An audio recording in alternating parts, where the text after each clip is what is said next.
seconds left. It's going to come down. Favor making a third as he looks up. Faking off, finds the draw. Three. Stunning here from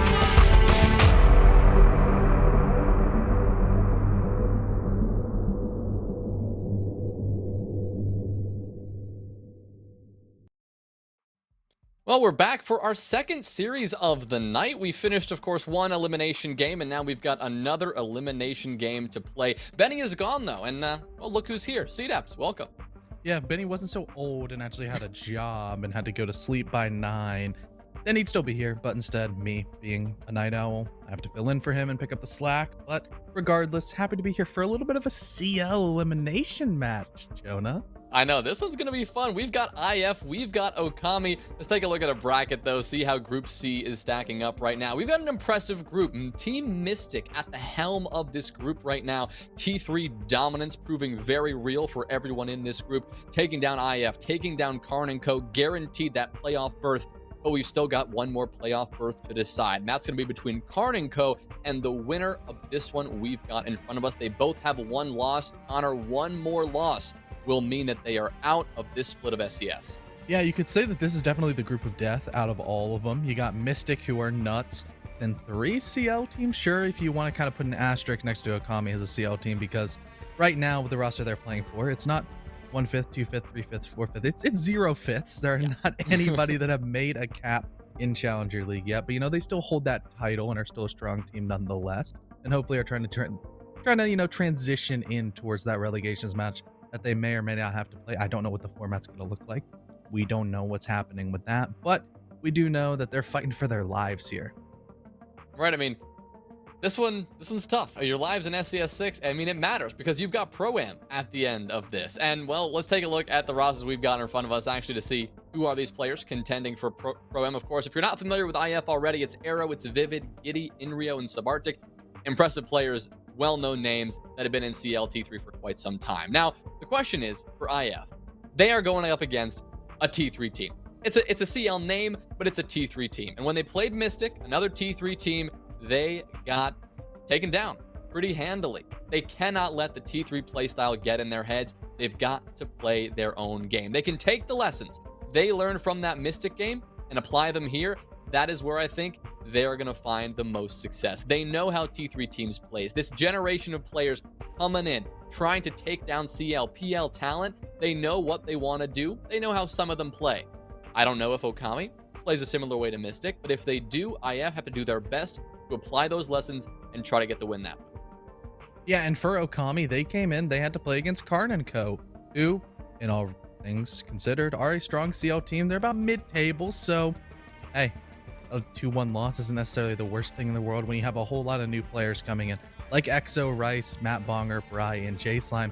Forgot about Exo. He has had a couple of CL appearances, so it's not 0 fifths, but he was not on the active roster for OKAMI last stage. He was a bench player, but now he's coming into the starting lineup with a whole slew of new young gunners coming up from T3. They're trying to prove that last week was not a fluke because, like I said, they went the full distance. It was a definite kind of banging match, a barn burner, a full, gut punch slog fest in the trenches for last week. And hopefully they'll be able to replicate some of the success that they had, where admittedly, when you come in, you see a roster that's entirely new, you expect to see some growing pains, and we didn't really see a whole lot of those last week. Well, the 1/5 CL part of OKAMI is Lava. He does have some of that CL experience, and it turns out he will be playing today for Matt Bonger. Matt Bonger was a sub they brought on for Quals.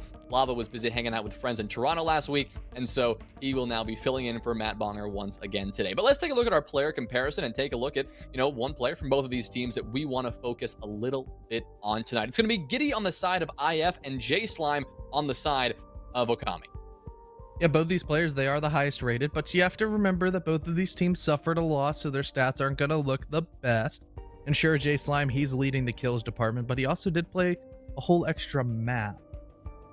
So, I mean, hey, both these players, Giddy as well as J-Slime, you're going to be expecting them to be a little bit more aggressive. Giddy, more so freed from his traditional roles on Sledge, which is kind of where you know him from. You got the Giddy 2 Liddy on the Sledge. It's almost synonymous with his role, but more so than anything with IF, they're kind of transitioning some roles on certain maps here or there. You can see him on entry. Sometimes you can see him a little bit more passive. But usually you're going to see him a little bit more aggressive. While J-Slime, he's just a tried and true entry roamer player. Yeah, well, we saw a really intense 3-map series first off, CFs. I know you missed it. A shame that you couldn't be here, but let's take a look and see what maps we're going to go to for this best of 3. If we get, of course, to that 3rd map, we could see another back and forth series. Bank and Chalet, 2 of the more unorthodox maps that you really like to see as a caster to mix it up. We're not going to see those tonight. Both of those banned right off the bat. Clubhouse and Cafe picked next. OKAMI, Clubhouse to start off the night, and IF will head us towards Cafe. And we'll end up on Oregon as our decider, Connor. You know, I have to think that, sure, we saw the OKAMI Clubhouse come up a couple of times in quals, but I don't necessarily want to say it's nothing special, but I would argue that IF are just as strong on that map because they feel pretty comfortable in Clubhouse as well. But the IF Cafe is scary. It is a good map for those boys. And then sure, we get to Oregon. We can talk about that when we get there if it's required, because I think we have the predictions almost ready. I don't know what you went with. I know I went with IF. I'm feeling pretty comfortable in that decision. Yeah, same for me. I hope that's what I put down when I initially wrote it down. There's no question. Yeah, there it is. 54%, not too shabby. I know CDAPs, you've got that 62, flexing that one on us. But I think it's clear that there is a favorite here, right? IF, they are right now expected to win this one on paper because you are looking at a CL roster who has very impressive experience and impressive results against some of the best teams out there, and you're looking at a CL named roster, OKAMI, with 1/5 CL players who don't have the level of experience. 2/5 if Lava is stepping in. We'll give him the 40%.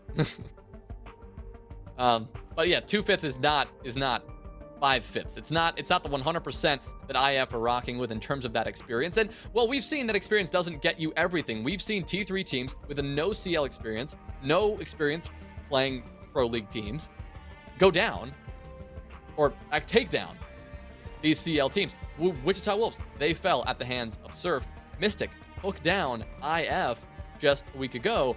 These teams, like, experience isn't everything. And so that is what OKAMI is going to be relying on here today. They're going to bring out as much of that, that T3 style that they can bring, try to just throw caution into the wind and have as much fun as they can, because that's what they're going to have to do if they want to take down IF.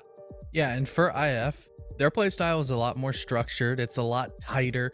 It's designed to, take advantage of teams that don't necessarily have that full picture idea painted on what they want to do. If there's any lapse in judgment or kind of indecisiveness, that's where IF punishes you. And you go into a map like Clubhouse, you can definitely get pigeonholed into a lot of the very vanilla missionary style play. It's not that fun. But the ban phase is what you can really bring a lot of the spice to Clubhouse with. Starting off with a Maverick ban. It's nothing special. Maybe if we see a Thatcher left up, that could be fun, but no, it's not. They're going to decide that we're going to make breaches hard to get. Most likely we're going to see a Cade ban, maybe then a Valk or a Mira, whichever one they want to leave up.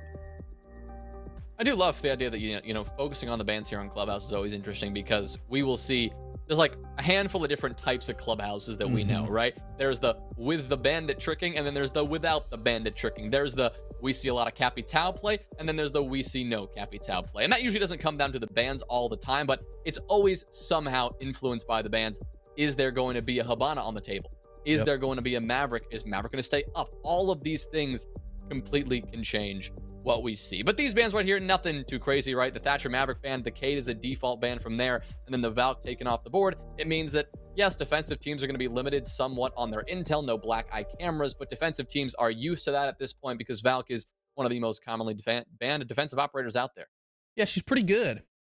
Pretty good that she was going to get nerfed this season, but there was the little bit of awkwardness in getting that implemented properly. So she gets to survive just another season before her outside cams, all those exterior ones, are stripped away.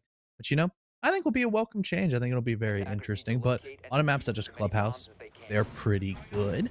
We also don't have to talk about them at all. We can talk about the bandit that Giddy is bringing to the table, because no Thatcher, no Mav, and the inclusion of the bandit could be really interesting, because it's going to require OKAMI to take additional map control, meaning going down below and getting maybe a Zoph launcher from Bry or a well-cooked nade by J-Slime or Lava, which could be pretty interesting based on how IF are currently setting up inside of Lounge. Right, these lounge holds often are designed to impart support the garage players, the rafters players, right? You don't want to allow anyone to just barrel their way on into garage and take control of rafters for free. So you do what you can to hold that down.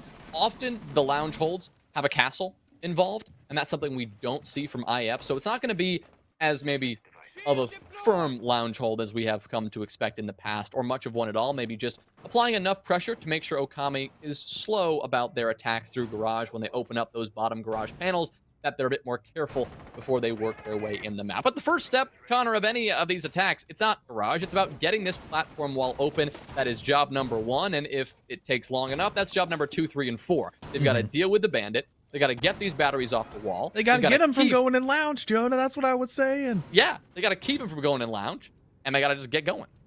Yeah. I mean, we could just see a full swap over to a con side hit, but with how OKAMI are set up, you know, you got the Thermite as well as the Hibana dual hard breach. There's going to be burning from the window with a bunch of nades to try to, you know, bypass the ease, like by killing the bandit. Don't know what Giddy was doing. He was getting a little bit too aggressive, but now as soon as those bandit batteries are removed by the nade from the window, boom, here comes the plat wall. It's going to be opened, and now we can see steps 2 through X, 5, 7, 8, 9, 10, however many steps this OKAMI attack wants to go for.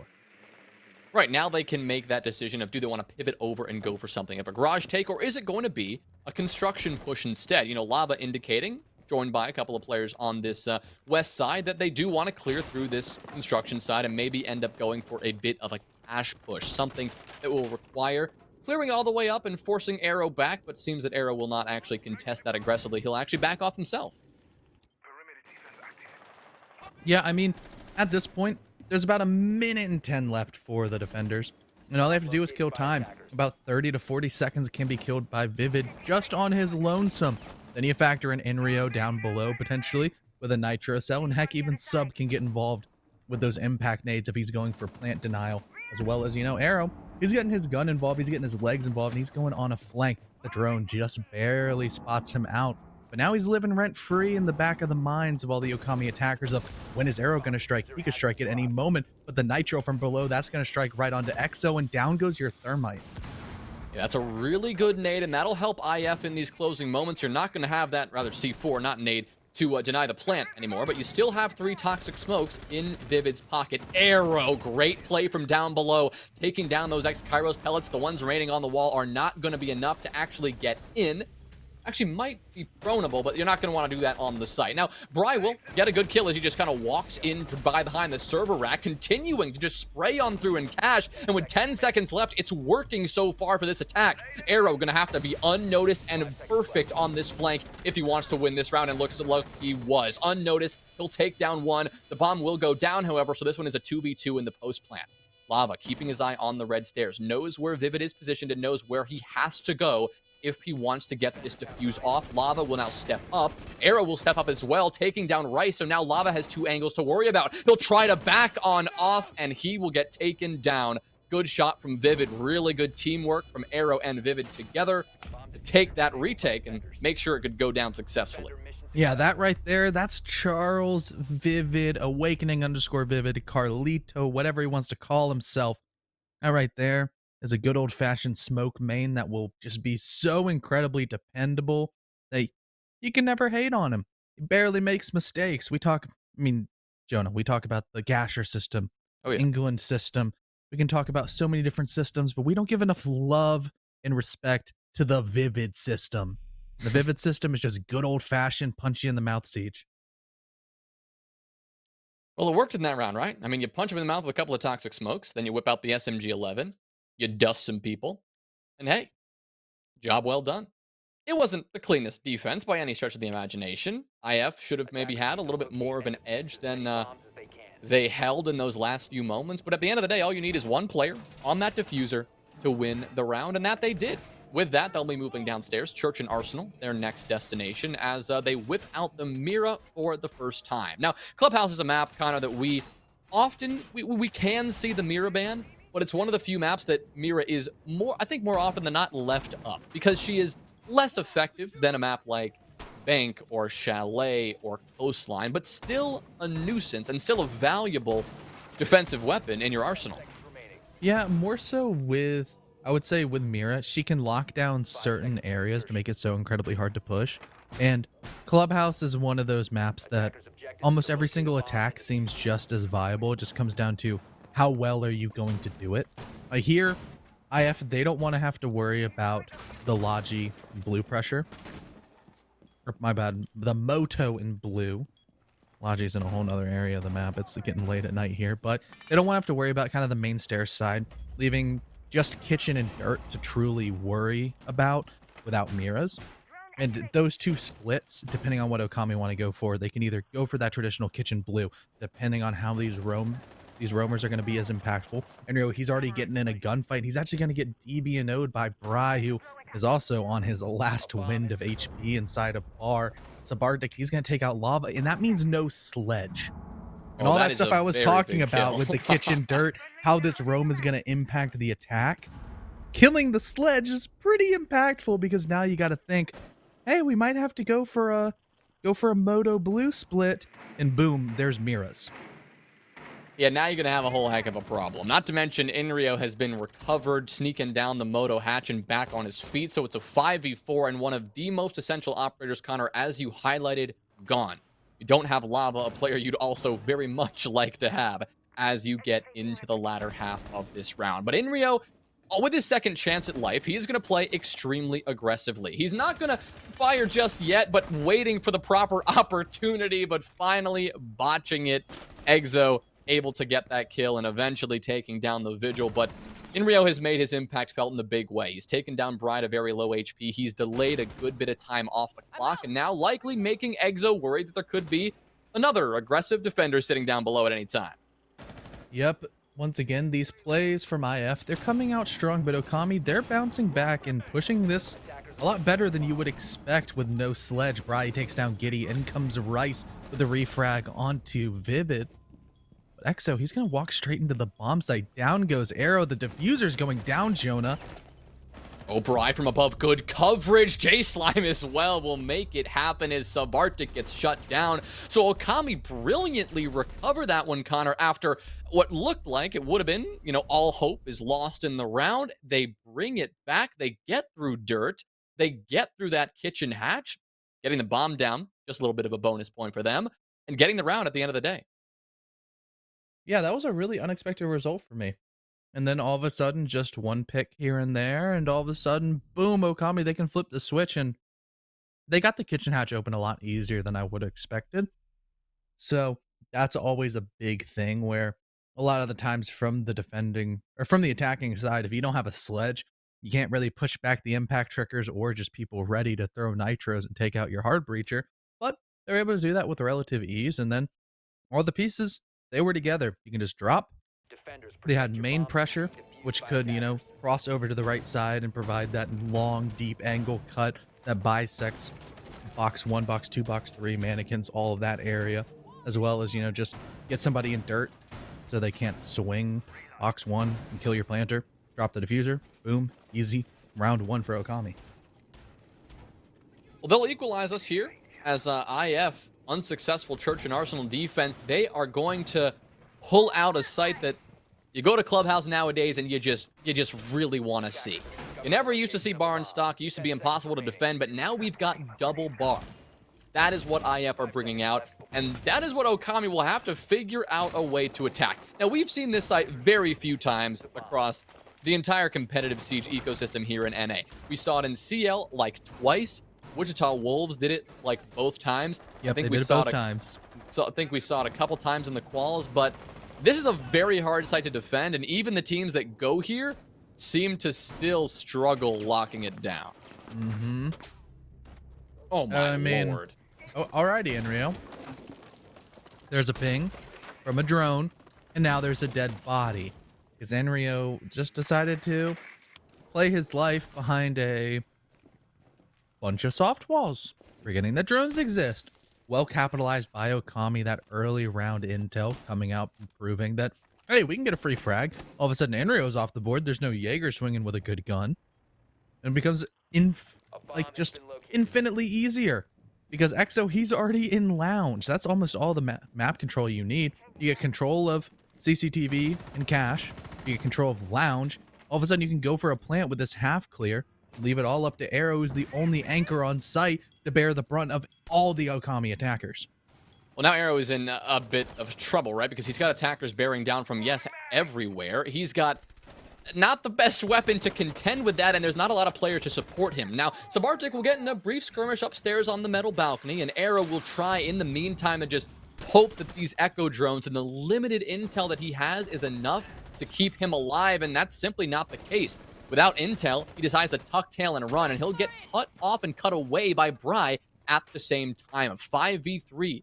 Big lead in this round for OKAMI. This site is just, it's proving as difficult as we expected. J-Slime, another kill. It's Giddy and Vivid, all that remain of this defense, and the site has been left alone. Giddy now, pushing back from Billiards, trying that maybe he can get a kill here, but he can't stop the plant. He can't kill J-Slime above, who will quickly take him down. And Vivid, who is nowhere in sight, has to get back and get crazy aggressive and pull out a miracle here. He's got one ping, but he can't quite get the headshot. Still a player alive, and then we're talking in Moto. The bomb is upstairs. Vivid has to go up the staircase. He's got 30 seconds. He'll find a headshot, but he has to find 4 kills, and that is simply not something he's going to be able to do at all. J-Slime has an angle down below. Lava has a nade to delay the stair push, and Vivid, the only thing he can do is just downstairs. He'll maybe sit by a dining room table here and cry a bit, because there is nothing he can do, and this bomb site, Connor, is proving as difficult as ever to defend. It's impossible.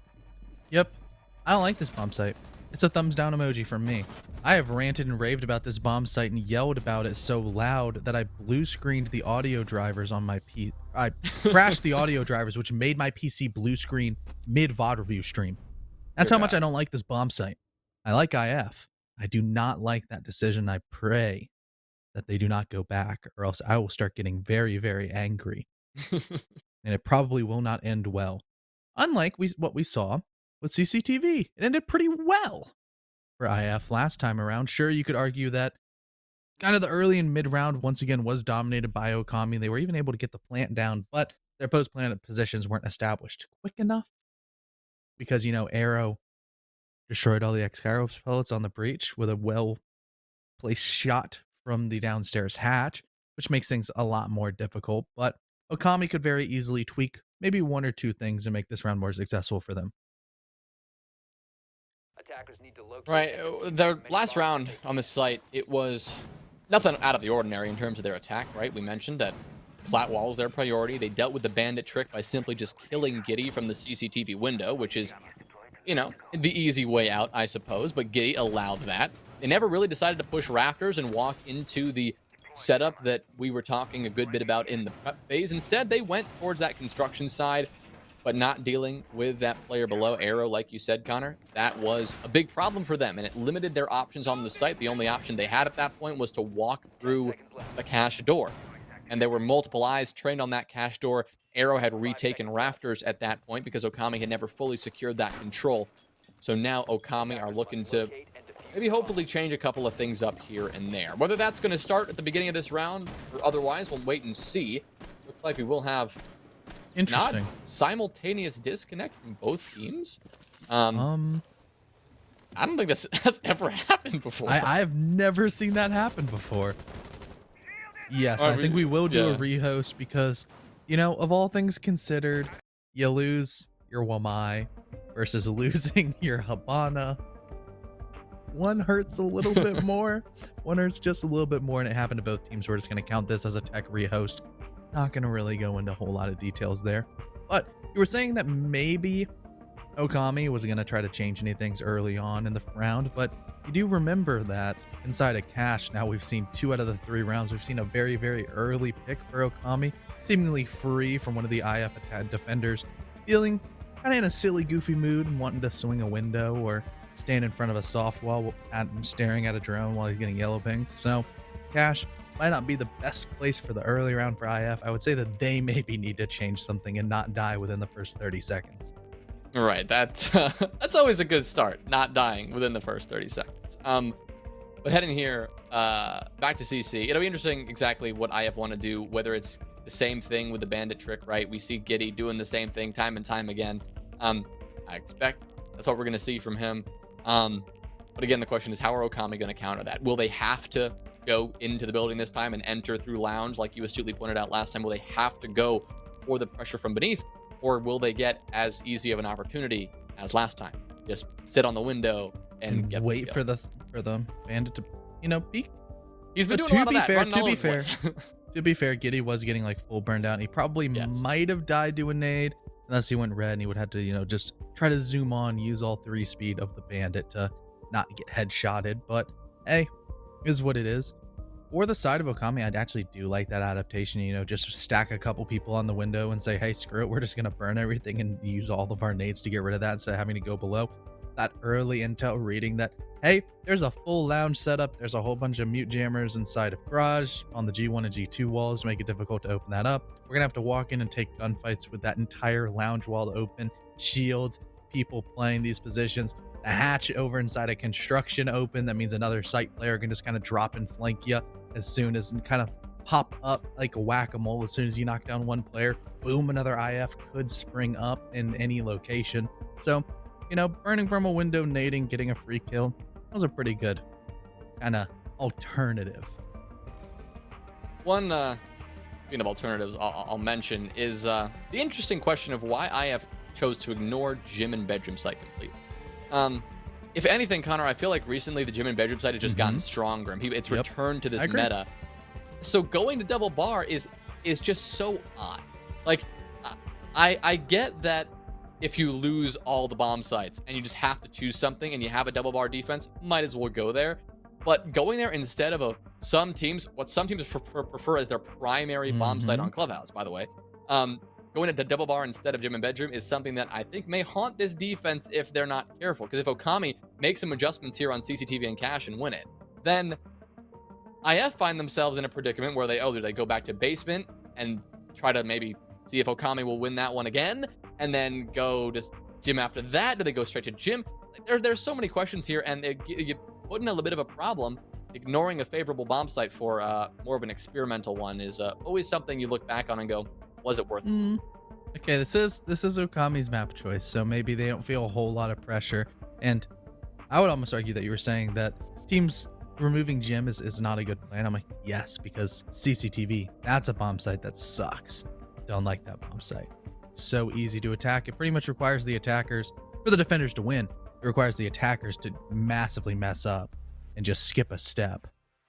And that's, sometimes it happens, sometimes it doesn't, but we are going to be going back into this round. CCTV, same attackers, same defender, same bomb site. Everything should be all the same, and I assume that we're going to see a very similar... Oh, that is very unfortunate. That is very unfortunate that we have the score wrong. So yeah, we're going to have another rehost, ladies and gentlemen. I'm just going to throw the timeout graphic, and you can get a nice, beautiful flyover of the German bar that we know as Clubhouse. Dude, love coming back from rehosts and just having another rehost. My we favorite heard you thing like in rehosts, Seas. so we put a rehost after your rehost. We are huge fans of rehosts here at SCS6, and we want to give you as many as possible. But in all honesty, only we can do is speculate at this point, right? We speculated about what's going to happen on this bomb site. What's going to happen if they went to a different bomb site? But we'll never really know for sure.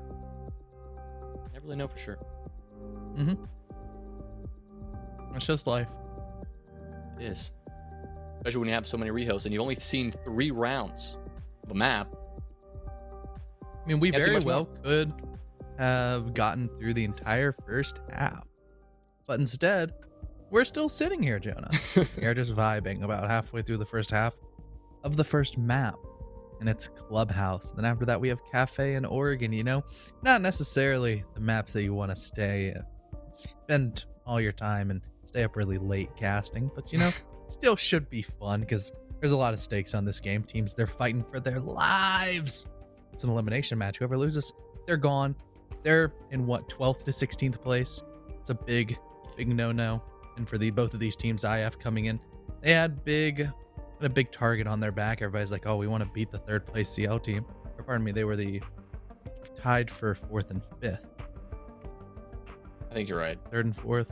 3rd was one Because shot. I know one shot, it went BB, Aerial Rise, one shot, and then I think they were in that next bracket. Yeah. But IF, like, seeing them lose this one would be a little bit surprising, you know, but not that absolutely mind-blowing, right? I think it would be. I think it would be. You think? Because, like, I feel like we've seen IF lose, like, they've been a team that, like, at least at the start of this CL split, they lost a lot of games they should not have lost, is what it felt, right? Like, they had moments where they just didn't look like the team we knew them to be. It's a team that, like, originally, this core roster under the Slaughterhouse banner for some time, eventually shifting to IF. I feel like they've had their moments, and those moments have been. It was a long time ago. It was a long time ago when we're gonna forget as the consistent. entire late registration saga. Right. That's Let's forgettable. Let's just forget about that. But you know, they come out in stage 3 and they did really put on quite a show. So it would be surprising because OKAMI, this is not a team who has CL experience, -1.5 players, 2 players. So seeing IF struggle more than a map or 2 would be surprising. But I mean, they've already started off. I mean, they're down here on Clubhouse. This is OKAMI's map pick though, so OKAMI expected to start out a bit strong. But again, as we always say on a defensive side of map like Clubhouse, attack is where you really make your mark. You're gonna win this map if you attack better than your opponents. I mean, you could almost argue and say that Clubhouse is teeter-tottering towards that neutral side. That's true. 3-3s are no longer surprising to me at all, and considering the bans, you could also say sometimes certain ways it could be 4-2. Clubhouse is just one of those maps that the bans dictate it so much that it's just a weird place to try to call defender attacker sided. It's just one of those weird ones, but you can also say that IF should have been able to close out that second round, that basement defense where you first pick the sledge and you got Miras up. I would have liked to see them kind of confirm a good kill, and then they decided to do a little bit of trolling and go to bar. So hey, you gotta try it out, and the element of surprise is never something to be overlooked, right? It is still important to understand that you go to an unusual bomb site and attacking teams may have a problem attacking it. But as we've learned with double bar is that even if attacking teams have never attacked it in their life, they still manage to get it done because it is not hard. It's not hard to do at all. So it is not rocket surgery by any means. Rocket surgery, yes, of course. It's not that. Well, now that we are actually back in the game, we can dive into this CCTV and cash defense that IF are now gifting us. And Arrow is going to somehow escape with his life. What? So that wall got sledgehammered open in front of his eyes. Lava somehow didn't get that kill.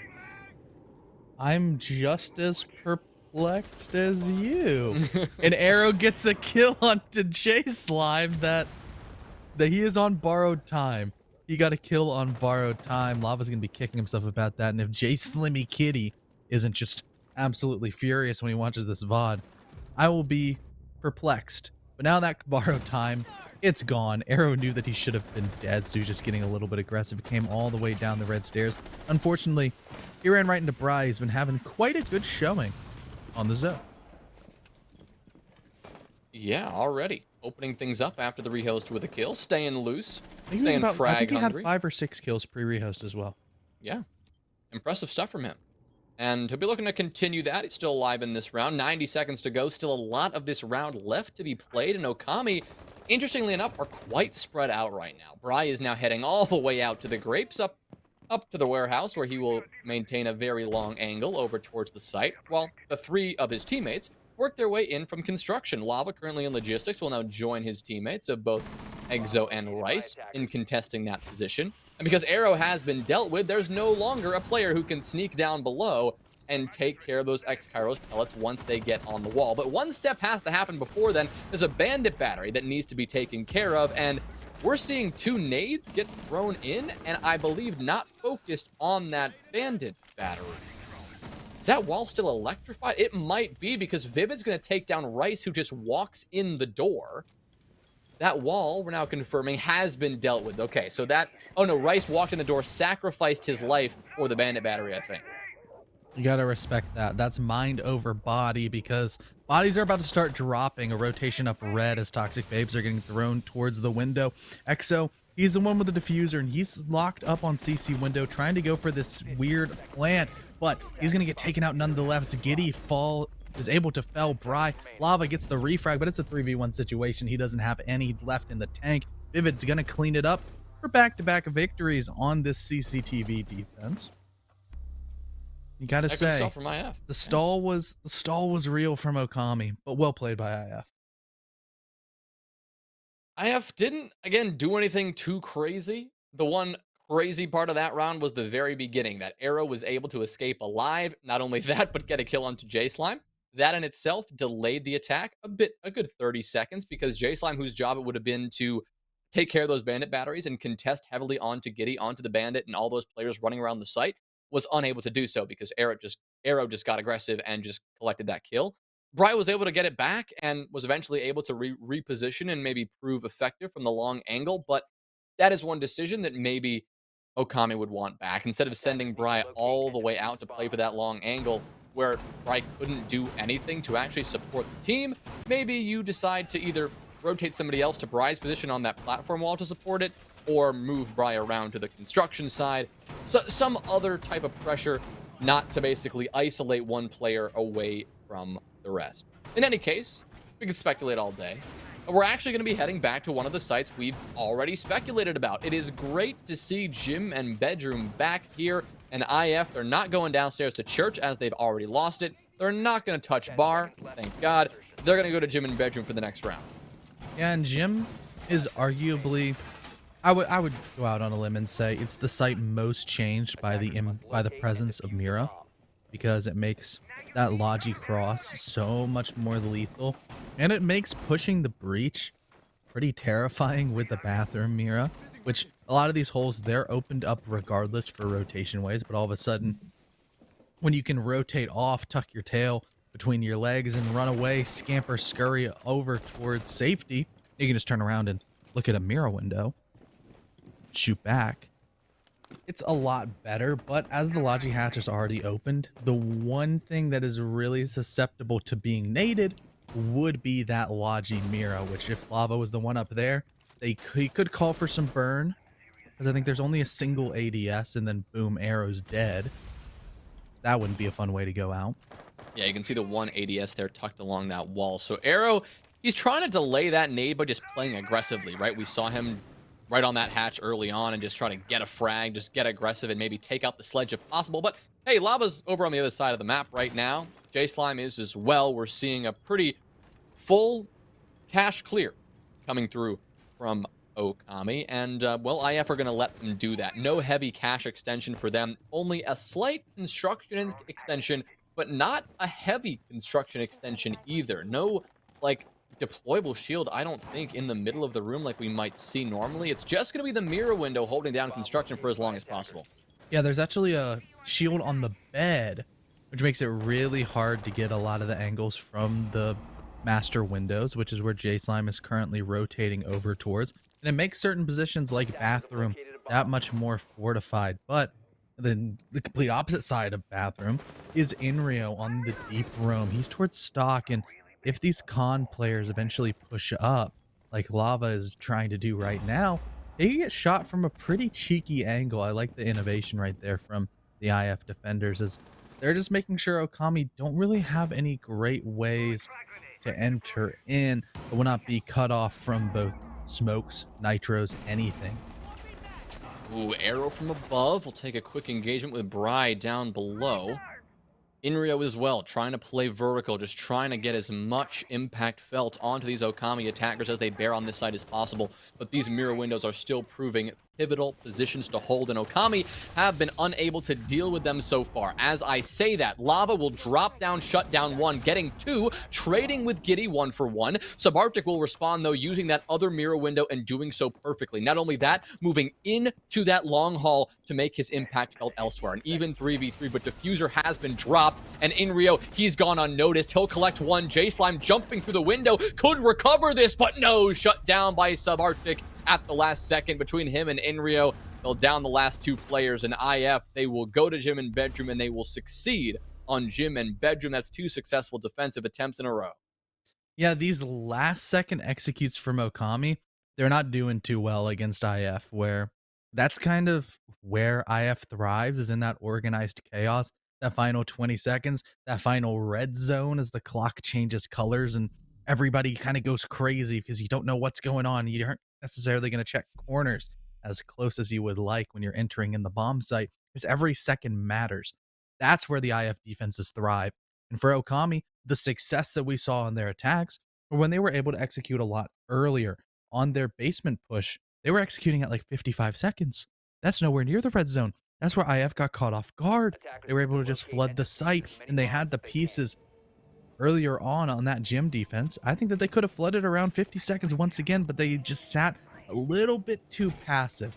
They weren't quite ready kind of mentally. They're physically there. They had the map control they needed. They had the breaches open. They had the pathway into Logi, but they just waited just that little bit too long, and the flank from Enrio was absolutely perfect. The Jaeger, the deep roam, getting all the way through Cash was beautiful. 10 seconds left before insertion. Well, beautiful it would be as well for IF if they are able to make a pretty impressive comeback, take 3 rounds in a row, and finish off with a 4-2 defensive half. That would be quite a turn of events since they were down 1-2, halfway through this half. OKAMI, of course, they'd like to keep things even. They'd like to get this 3rd round and send us into their defensive side all evened up, because that is generally a pretty comfortable place to be. It would, not, of course, secure anything. This map, like you said, Connor, has been going back and forth. Even split is pretty common, but it would definitely give OKAMI a bit of, maybe a little bit more calm than they would have otherwise. But for now, they've still got one more attacking round to get done with, and they've still got another basement site to approach. Last time, despite losing Lava and the Sledge early, they were still able to make a Dirt and Blue push work. Question is, what can they do this time with Lava on the board with 2:15 to play? Right now, the focus will be on hunting down these roamers. That's what J-Slime is looking to do next. Yeah, the Jackal. It makes it pretty easy to do so. Just scan some feet, sniff the ground, and boom, you get a red ping on exactly where one of the players is. Most likely going to be tracking down Enrio first, but Arrow, he's here for that supplemented help. And Subarctic, he's actually dropping too. They're going to pinch out this player. They're going to die anyways? Okay. And I think J-Slime is going to pick up another kill, but nope, it's just absolutely rabid dogs from the side of IF. 3 people swinging him in unison, going for the 1-for-1 trade. Not horrible, but Giddy's going to come up and get 2. Goodbye, Lava and Bry. And OKAMI looks in shambles. Yeah, and a 2v3 with not a lot of options now. They're going to have to find, well, first Inrio, and then find a way to bring this round back. Well, step 1, hey, done. They identified Inrio's position. He was pinged, he just didn't know it. And Rice will take him out decisively. Rice and Exo, they haven't been able to do much since the rehos, so now they're going to have to step up and get some kills. Both of them get some kills if they want to find some success here, because when they get to the site, they've got a whole world of trouble waiting for them. There are 2 mirror windows. There are 2 C4s. There are 2 basically full health defenders with Kona stations to use at their fingertips. There goes Giddy on the close angles, assisted by his teammate making the call, and he'll get 1 kill. Rice now will respond, but now is cut down to 1 HP, and all Vivid has to do is back off and play for the late C4, and he knows it. Rice will get some health back from the Kona station. He'll now actually sneak around behind, but Vivid, he got the sound call. He got a call from his teammate, so he'll swing right around, and the Vector will do what it does best. It will burn through Rice's last bit of HP, and it will secure the 4-2 half for IF. I gotta say, I think Giddy was robbed with the shotgun. Probably didn't believe in it enough, but yep. Right on cue. I'm gonna need someone to explain that shotgun, because he crammed that barrel right down Hibana's throat, pulled the trigger, and the game said no. That's just how it goes sometimes.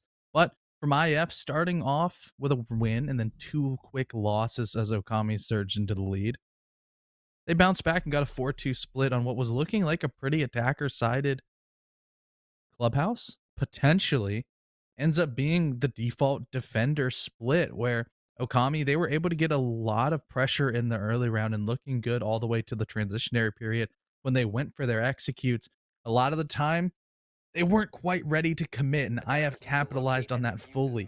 We just also saw them try to circumvent that with a lot quicker of a clear, but IF, they just bounced back. They had the read on what OKAMI wanted to do. They punished them. Well, thinking back to Okami's previous game last week, it was against Karn & Co. And the only map they were able to secure was the first map. They took it in overtime because Karn & Co. couldn't close it out, winning that one 8-6. And then only getting 5 rounds between the next 2 maps. I bring that up because, I mean, to say that OKAMI is a team that, you know, they have it in them to get this win. They made an impressive comeback on that first map against Karn & Co., but also to stress the importance of the first map for OKAMI. They need this first map, and they need to start off strong. Even starting off strong against Karn & Co. wasn't enough to get them over the edge, so they definitely need to do it here, especially on their own map pick, if they want to have any shot of, you know, taking this to a potential 3-map series, or winning it out in 2 maybe. But if they want to have any shot of making it to that decider map, they've got to start on their own map pick, and they've got to do it soon. They're down 2 rounds. Yeah, going down 2 rounds is not very fun, but at least they have the defensive side, which for IF was definitely their preferred because, you know, they they picked it. So as things stand, we could see this go into overtime, but it's going to be up to IF to really set the tempo on how fast they're going to want to play these clubhouse attacks. We've seen them be super, super slow and super methodical, almost to a flaw. We've also seen them speed things up recently. A lot in SI quals, they were moving with some purpose, but considering there's already a minute down, Giddy's not necessarily getting that aggro. They're kind of only putting pressure over towards, okay.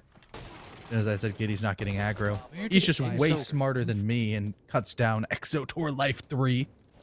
All of his friends are dead, including himself. Down goes the Jaeger. He falls to 0-4. It's pretty unfortunate because he was not doing too... He was doing pretty decent before the rehost. Where did Exo come from? I'm not... Main stairs. Main stairs. Okay, so he walked all the way down the main stairs. Walked all the way down main stairs. Giddy was waiting for him. So Yes, he sometimes that was. passivity pays off, right? I mean, just sitting around and waiting for opportunities. Every once in a while, you will get That's a those Pedro opportunities. Fernandez call. Shout out to their coach.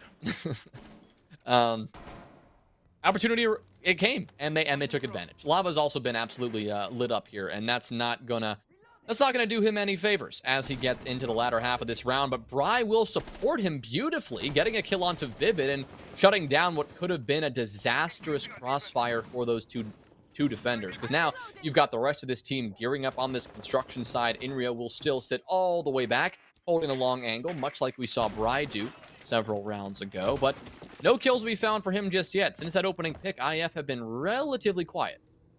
Yep, I mean, you lose Vivid, but being an IGL that already opened up the wall, not the worst thing in the world, but they are going to have to reclaim that diffuser outside of Khan, which it definitely will be because Giddy is in the close vicinity. A lot of stock is going to be put into, I would almost say, Inrio. He's going to have to get a frag as he tries to push up red. Does he know that J Slime is right next to him? Seemingly not, and that's going to be a well-timed flank. He doesn't get the confirm on the kill, meaning that Inrio could be brought back. A Subarctic with the headshot. He cannot. Giddy trying to land anything. Will be a couple of shots back onto J Slime, but look at the time. There's only 5 seconds. Essentially a 1v3. It's not looking too good for investigation file as they run out of time. Clock struck midnight. Yeah, it's as simple as that. Running out of time. And you highlighted the flank from J Slime. I think I'll reiterate that point because even though he wasn't able to finish off that kill, you know, in that moment, that was enough to delay, what, 5-10 seconds? Because you've downed a player who was essential in being the forefront of that push up the red stairs, and now you not only lost that player, but you got to take the time to pick him back up, which is a terrible waste of time if you're on the attack.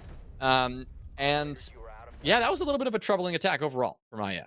Yeah. Aside from the start where Giddy got a kill, they fell into the old IF problem habit Yup. of doing nothing, of just doing nothing at Doing all. a whole lot of nothing. Right? And even though that very whole lot of nothing got them a kill, it didn't get them any more kills after that. You know, after one defender is gone, that's just going to encourage the rest of them to just sit around and just play more passively, not run around and expose themselves to angles. And as soon as OKAMI realized that, as they probably realize now, they are going to play less and less aggressive, and they're going to force IF to do what IF don't like to do, and that is attack, move around, actually get steps done. Yeah, I think the biggest thing about IF are they're a team that if you set up mini games as a defender, it's like they can't control themselves. They have to clear it.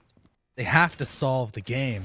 They cannot leave anything unturned. And it's almost like I don't necessarily want to say like ADHD, like you got to get everything done, but it is kind of, they can get hyper fixated on things. And when you throw a bunch of random things around, like even though there was a there was a garage hold, we even saw them on a breach con split, like a plat con split attack. They were still trying to clear garage too. You can remove that. You don't necessarily need to push into it. You don't need to clear every bit of the map, or else you're gonna be struggling. You're gonna need to go quicker. You're gonna ramp up the aggression. It seems like maybe IF have already figured that one out. Already got Giddy inside of bar, which is good. You have garage control and flank watch to make sure that none of these OKAMI defenders get some bright ideas to push up. Enrio, he's going to be the one making sure that that doesn't happen, as Vivid might be pop flashing in a teammate, but he's going to pop up and get traded out immediately. You lost your thermite. Yeah, losing the thermite here, it's not too bad. You've got the Habana, and you've only got a couple of hatches to deal with. And there's 2 impacts, but if my math is correct, Arrow should be okay, right? I mean, he'll expend 2 more, then he'll have 6 left. Yeah, he should be fine in getting all these hatches open, but now it puts even more stock in Arrow's life, right? You just really can't have him dying, and you got to make sure all of these pellets are used as effective as possible, because you don't have that thermite, like you said. You don't have Vivid anymore, so Arrow's going to have to pull the weight of the hard breach, and that's going to take a bit of time. He'll now have to focus on getting this impact trick dealt with, which will take a moment. Exo will now fall back, though, so the second batch of pellets should go down unimpeded. Yeah, and as soon as the vertical pressure is applied as well, it's not going to be a worth it task for Exo to try to get that hatch open, but he also just runs right in front of Enrio and somehow doesn't die. Okay, it was just delayed. It was a mark for death, and his head will be cut off by the LMGE that is locking down the blue area. Man advantage, it just swung into the favor of the IF attackers, who, with 58 seconds left, they have every piece to go for whatever take they want to, and they're actually going to commit to it, Jonah. Yeah, here it comes. Lava will get one, and it'll be an even 3v3 for this execute, but Arrow, he'll just go for it. C4 is going to come in, no doubt, so Arrow's going to be forced to relocate, and he'll collect the kill before that C4 can fly over and miss him. He'll be down in the process, though, as he takes a gunfight with an unlucky defender. But now, with site control, IF, they not only have site control, but they've got a man advantage. In Rio, a triple kill on the round. Lava, last player standing, already expended this C4. It is going to be a very challenging retake for Lava. Going to have to let that vector sing, and going to have to find a way to take down Inrio, who is holding this angle. Arrow trying to get the coverage, but hey, the bomb's already down. And so, Lava's going to have to get a move on here. Inrio now actually going to aggress and just try to take this fight early, maybe catch Lava off guard. That'll work. Risky, but it'll work, and IF will take the round. Yeah, that right there has been the fundamental change in IF as a week 1 stage 3 roster to now, where before they would have executed at 20 seconds, and if a single thing went wrong, they lose the round, because that's just the nature of executing late. Here, their coverage and everything wasn't absolutely perfect, but when you execute at 50 seconds, you can have a little bit of a trip up, and you can still have enough time on the back end to recover. Sure, Arrow's like, yeah, I'm not going to be able to get this plant down. He gets a kill, as opposed to just going down for nothing. Had that been with 10 seconds left, diffuser's gone, all of a sudden, all of the OKAMI players can just run away, and they just win that round. But instead, you have enough time to take a deep breath, recover. You can send somebody through blue to hold cuts as a player drops, gets the res off, gets the plant. Boom, you're golden. Well, OKAMI, after a less than golden successful round, or less than golden round. I don't know what I was going for there. We'll now move on and try to do it again here on basement. Always a risk to go to the same site twice. Much like IF on their defensive half, especially when you've got a very viable gym and bedroom bomb site on the board. But OKAMI, I think I know where their head's at, and they're probably thinking, IF struggle with the time delay, gym and bedroom. You can attack it pretty fast if you know what you're doing. Maybe we try to exploit the clock a little bit more and exploit, as you said, Connor, those mini games on this site and try to remedy some of the mistakes they had in the last round. I wouldn't blame them if that's their thought process. I think there is some merit to that. They've just got to execute it. And they've got to do it right. Because if Exo is going to play in secret again, and you're not going to have Bry upstairs, you're not going to go for an, quote-unquote SSG-style roam, what are the adjustments you're really going to make? Are you going to allow IF to clear into the building and just get on-site pressure going within 45 seconds yet again? By all indications, that's exactly what they're doing. Yeah, and considering a lot of the... I mean, we're looking at our observers saying, hey, look, this hatch is soft. Why? Why is it soft? There's 2 reinforcements. Somebody was checking Twitter. They were scrolling on their phone instead of reinforcing it in the prep phase. That's what I'm feeling happen. But a lot of map control is already there for IF. And instead of, just guiding the bowl of the IF attack around by just flashing red here, you just have a red target painted on the bomb site that their attention is just lurched onto. That's exactly what they're going for. You already see the vertical pressure. You're already seeing a whole lot of clear. There's not really any flank potential because IF have that all locked down. And for OKAMI, they're fish inside a barrel. One of their nitros already extended. Make that 2 with no smoke canisters. Interesting choices so far, because if you're going to go for the full stall kind of thing, you would want to smoke nitros and maybe even the Chonka, considering how IF have shown an affinity towards wanting to execute just that little bit earlier. Take what you give them and make the most out of it. Well, they haven't made the most of this utility. These nitro cells, 3 of them have been burned. Unless there's one pre-placed, and it's possible that Exo still has his place somewhere, but I know for a fact at least 2 of them have been exploded. There's another one, and the final one now gone.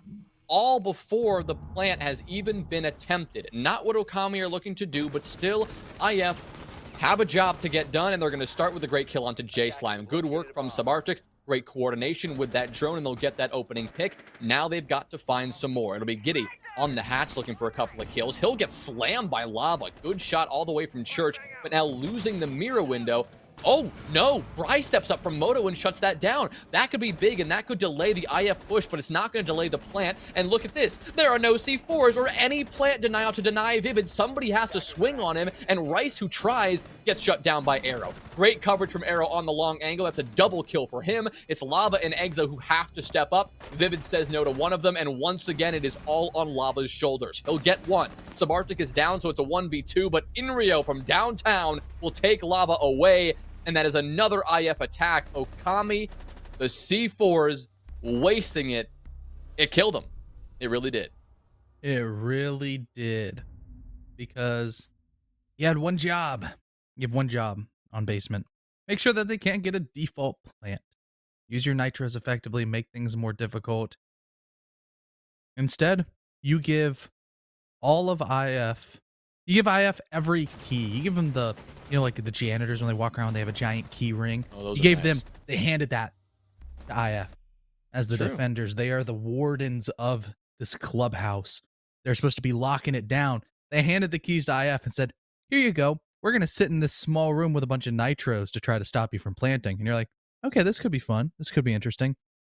But instead, IF, they didn't have to worry about nitros because OKAMI, they left him at the door.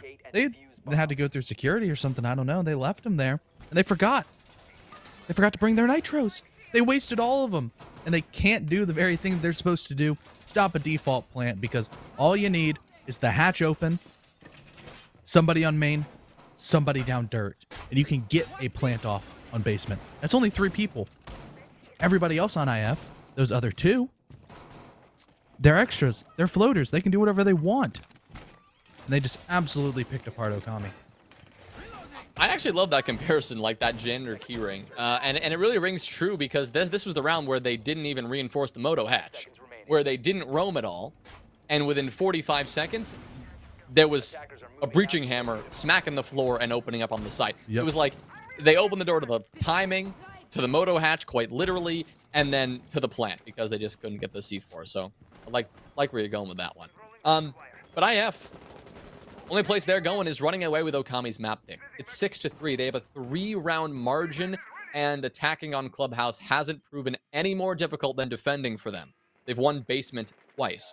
Of course, they couldn't win cash and CCTV, and that's where OKAMI will be headed to now. Actually, no, they've adjusted and headed towards gym at the last moment. But it's not going to be easy, especially if you're throwing away your life. At this point in the round, Exo is once again going to play a bit too aggressive for his own good. He is 0-6 at the moment, and unless he can get recovered, which he should be able to be recovered. I don't know about that one. Because Giddy is coming down and trying to lock off the angle. It's true. And yes, he is. Giddy read into that perfectly. Connor, you read into that perfectly because Giddy knew he was down, so he came in to shut down the player trying to pick him up. And here comes Subarctic. He knows where one player is. Pre-fire around the corner. Bryce says goodnight. Now J Slime will have some sort of response with Subarctic. We'll get another kill. It is J Slime and Rice, the only defenders left for OKAMI to take their map pick if they want any chance at all. Yep, this is very, very unfortunate because Exo post rehost is James Bond 007. Really unfortunate for him, but now it's just Rice. And he has to get more kills in this single round than he has since the rehost. And it's a daunting task. The breach is already opened. IF know that, hey, we have almost 2 minutes to work with a +3 man advantage. We're going to drone out Rice. We're going to find his position. We're going to trade out. We're going to play properly. Or they might throw. Ooh. Okay, that's a good jump out. Unfortunately for Rice, though, he lost most of his HP in that engagement, and that is not something he could have afforded at this point in the round. All Vivid has to do is one bullet to the shoulder, and that's all he will do. And that is enough for OKAMI to lose their own map pick, for that to be snatched right out of their arms by a pretty well-coordinated IF. They had their moments, but for the most part, that was a very good defensive half, followed by a very good attacking half, and it is a very solid margin of victory. 7-3 to kick off the night for them. What a way to start. Yeah, what a way to start. Pretty dominant stuff, considering, once again, like you said, that was OKAMI's map choice. Now we're going into the territory of Investigation Files Cafe. And Investigation Files Cafe, you remember the last time they played it, Jonah? I don't actually. They smoked Parabellum and sent him to the losers bracket in the CL playoffs. Oh my. It was like a 7-3 or 7-4. Okay then. Definitely not a team to be messed with if we're headed there next. Actually, wait, never mind. Scratch that. The last time they played it, it was against Two-Faced and SI Quals. They had a 5-1 attacking half and were looking amazing. And Subarctic's power just decided to troll him. It happens. We've had those power outage trolling issues here too. So we know what that's like. And well, hopefully we'll know a little bit more about this match and the result that we've got when we go to IF's pick next. But before we do that, another massive shout out to our wonderful sponsor, Mavix Gaming Chairs, who are having tremendous holiday sale. Connor, you can actually get your Mavix Gaming Chairs in time for the holidays. I know it's kind of late here, but if you order, I've got a wooden chair. I need one. I might buy I've got my gaming chair now that I'm back at home, but man, one of those Mavix gaming chairs would be really nice. You can get one in time for the holidays if you order by December 20th. That's 4 days. You still have to order to get that by the holidays. You can save 4, 5, 7, 9% and get free shipping. And on top of that, you can save $55 with your NSG code NSG55. You can shop the holiday sale now at www.mavix.com. That is MAVIX.com. So take a look at that while we take a quick break, because when we come back, we've got what could be our final map of the night, IF versus OKAMI. We'll be back in a few moments. Hello, my name is Pedro. I'm the analyst for Investigation File.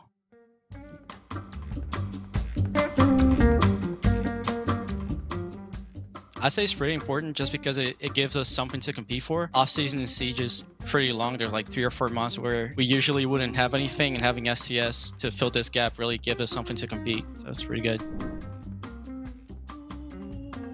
I said we did pretty well. We're an experienced team, and the strengths for the amateur teams is that they're unpredictable, so you gotta keep guessing what they're gonna do. But at the same time, that's kind of their weakness because it's not consistent most of the time. So there are ways to exploit it with a good team when a good IGL is, which is what we have, right?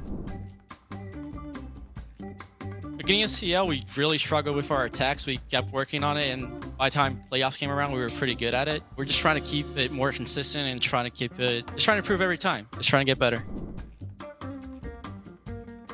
Livids, they just seem to be, not that they're bad or anything, I just think it's a good matchup for us. We play styles, they match up well for us, and map pool as well. I think it should be a win. And they're in our group, so they're gonna have the chance to prove me wrong, I guess. So.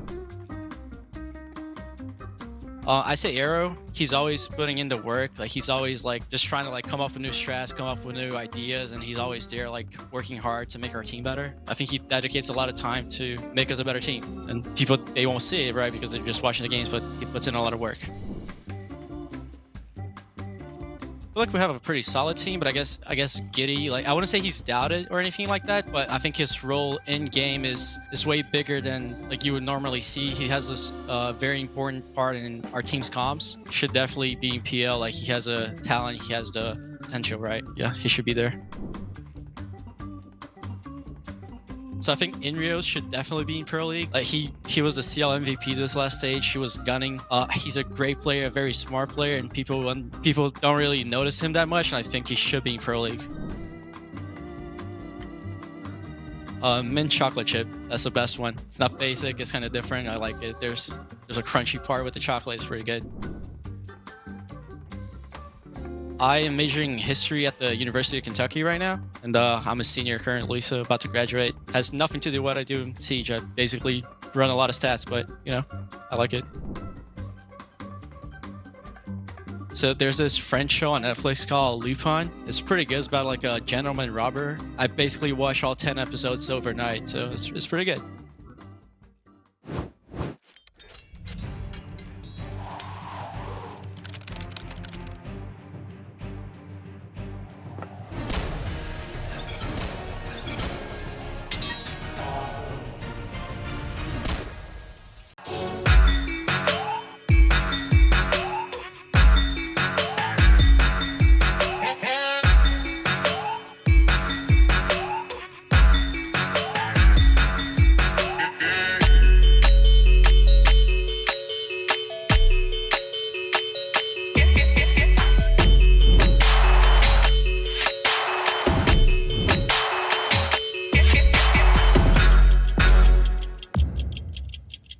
There once was a tournament during the season of snow, filled with contenders of might, with names Deez, Ligma, and Joe.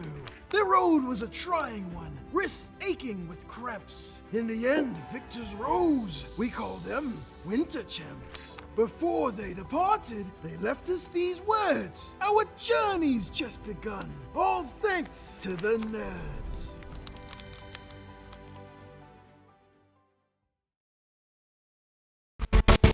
Make that a 1v2. 2 seconds left. It's gonna come down. Favor making a third as he puts up. Bacon he finds the draw three.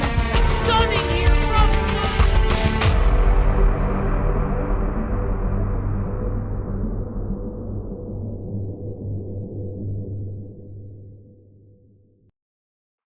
Map 1, Connor, it may have been the result we expected, but it wasn't quite as close as we expected. OKAMI only able to muster 3 rounds out of course, the 10 that we ended up seeing. 7-3 the scoreline. IF looking pretty solid.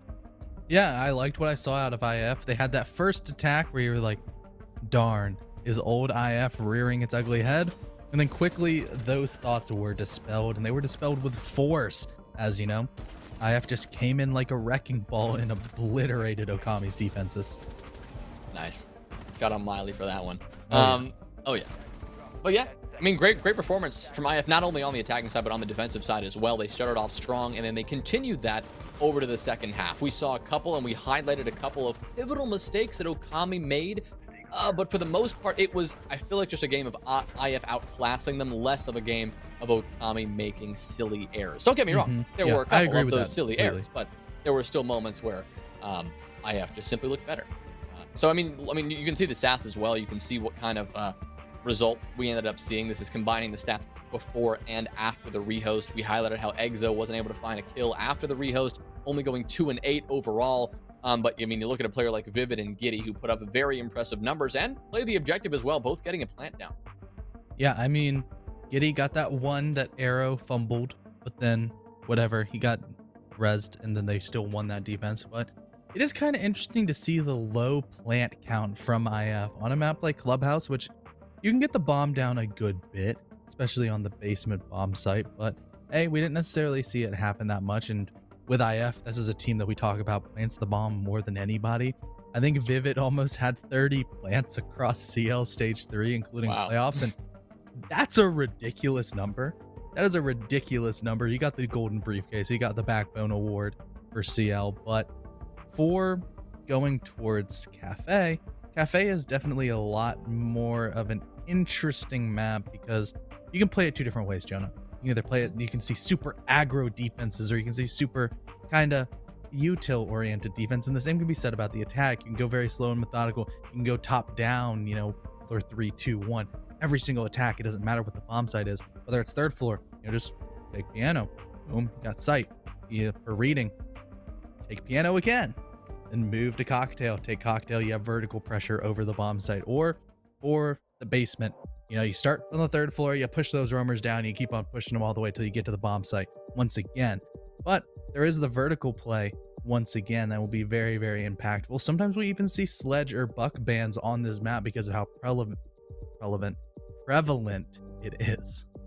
Right, the top down is everything on Cafe. It is nice to see teams that shake up the meta a little bit and go with more direct approaches, especially when you're thinking about maybe that 1st floor side of kitchen, right? You've got a big bakery direct approach that a lot of teams do like to undertake, and the benefit of that is it's quick, it's decisive, and it may catch the defense off guard. But of course, not taking vertical control is always a problem, especially when pushing prep and bakery, because right above you, you've got a soft ceiling that the defenders are going to be sitting on no matter what. So there's pluses and minuses, there's pros and cons to every single strategy you try to bring out here, and it seems that we're going to have to see those strategies at the forefront of this game, because the bans certainly change nothing up at all. Thatcher, Flores gone. That's typical. The Valkyrie, expected. Now, the last ban, I would normally expect it to be the Mira here, but it's actually going to be the Wamai instead, which, you know, is good for attacking teams who don't want to deal with those annoying magnets, but that is very alarming because now you've got to deal with a Mira. And if you're on Cafe and you're defending and Mira is unbanned, you are going to run that Mira almost every single time. Yeah, that is, I was about to say a very interesting point and then immediately point towards the fact that OKAMI doesn't have a Mira, but they swapped, so good on them. Starting on the 3rd floor, you can really just see the entirety of the floor being opened up to long angles. You can open up all the freezer, slap a Mira on the white rotate that you would typically see, and then one over towards the cocktail single wall, and then boom, the entire site and the entire top floor is all of a sudden like a 2-lane Call of Duty map. True. Yeah, good way of putting it. Those mirror windows are ridiculous, and those lanes with those mirror windows are even more painful. And that is something that often takes a Cafe and turns it into something that might be a little bit more defensive sided. Who knows? It really does always fall on the shoulders of these attacking teams. And are they teams that are good with dealing with those lanes, those windows, those pressure points? Or are they a team that really prefers to attack a lot more of a simpler strategy and doesn't, well, maybe they do fold under the pressure when they see those black mirrors standing back at them. The mirror window in bathroom is always something that is highly disputed because some call it useless, others call it important, and some don't even care. And what it really is, it comes down to, are you going to apply pressure towards that Whitehall rappel window? Are you going to have someone downstairs, like Rice in this case, who may go down and peek that door right there to stop people from rappelling on that window? Because if you don't, then that mirror window, they can just shoot it open and it's useless. Completely useless. But as well, you do sometimes see teams open that up as head holes. So not necessarily the worst thing in the world.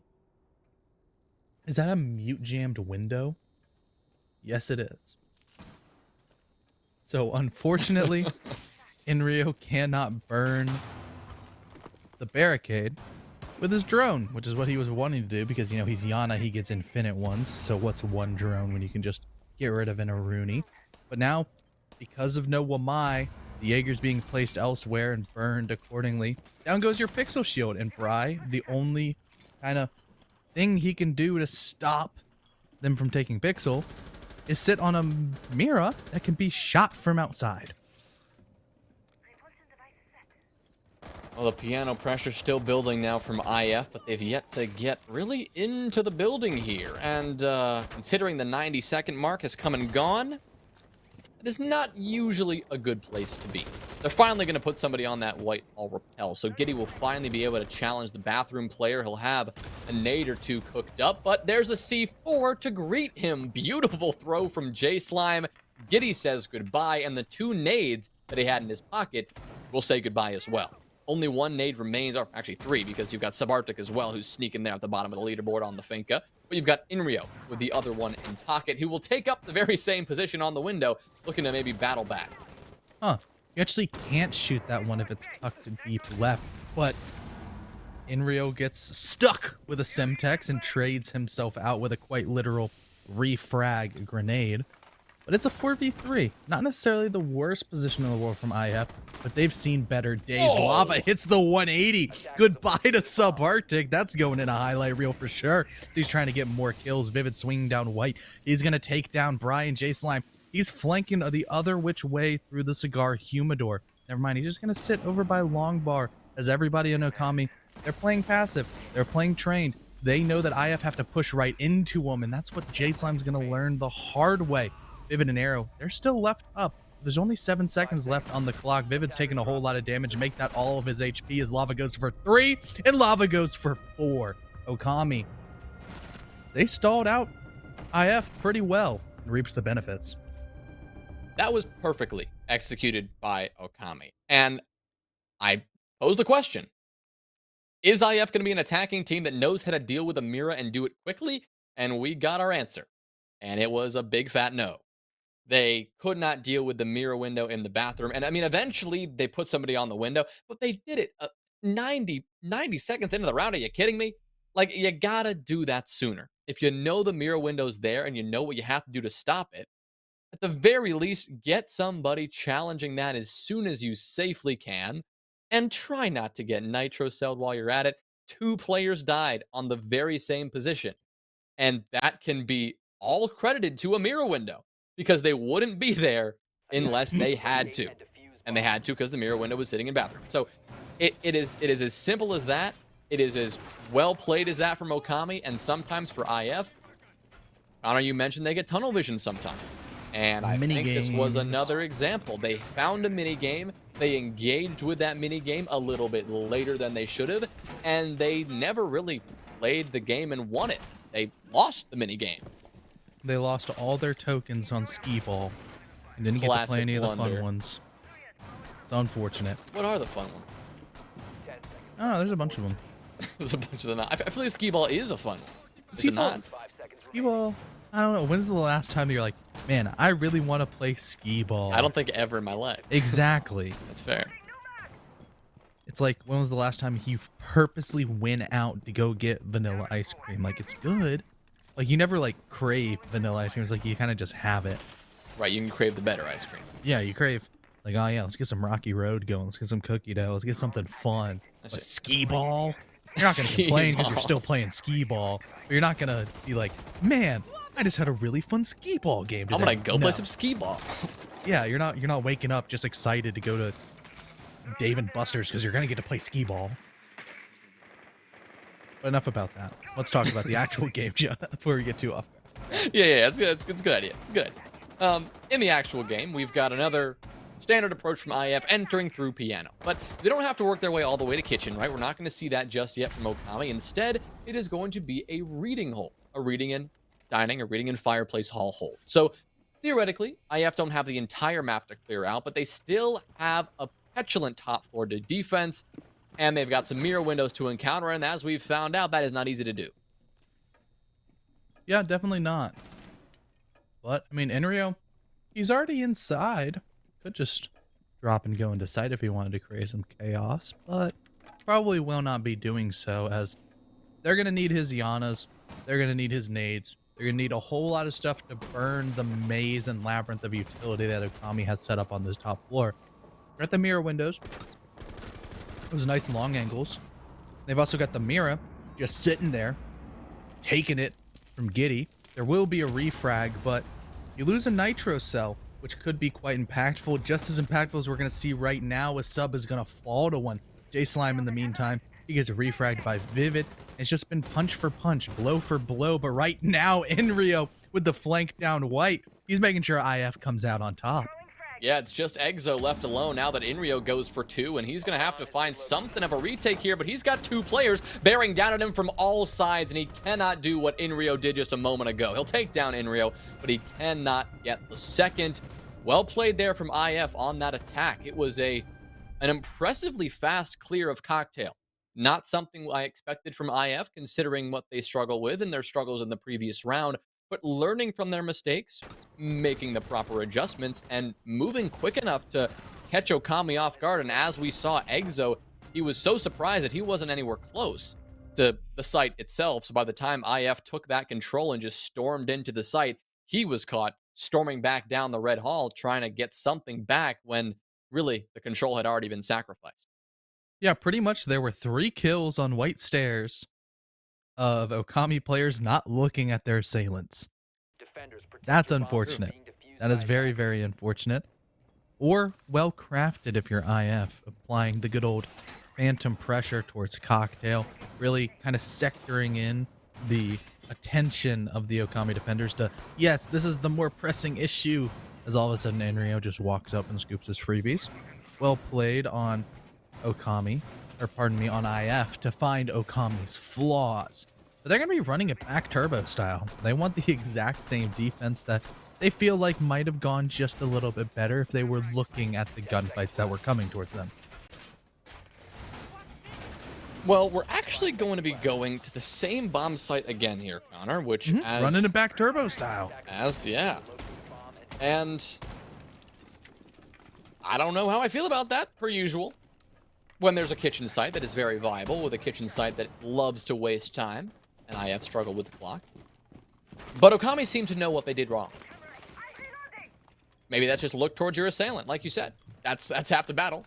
You can't win a gunfight if you don't even take the gunfight, and you let your opponent just take it to you instead. So we'll see how IF adjusts. I suspect Lava won't be playing, as still in the hallway by the white stairs there. It is a very strong position, that particular mirror window, if you see a backsided take, if you see a take geared up towards the fireplace hall from Train instead of a Cocktail top-down approach, which we have seen, and we see how powerful Lava's position can be.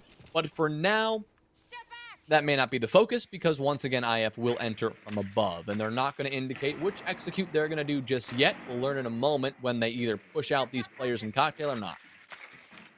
Yeah, we saw last time it was just a single person pushing down White Hallway, then the rest of IF butchering through their way through Cocktail and, MB1, MB2, all of those fun areas. But drones coming out from IF, they're going to try to pinpoint the exact locations of the OKAMI defenders, making sure that nothing has changed and they can feel just as confident pushing through every which way.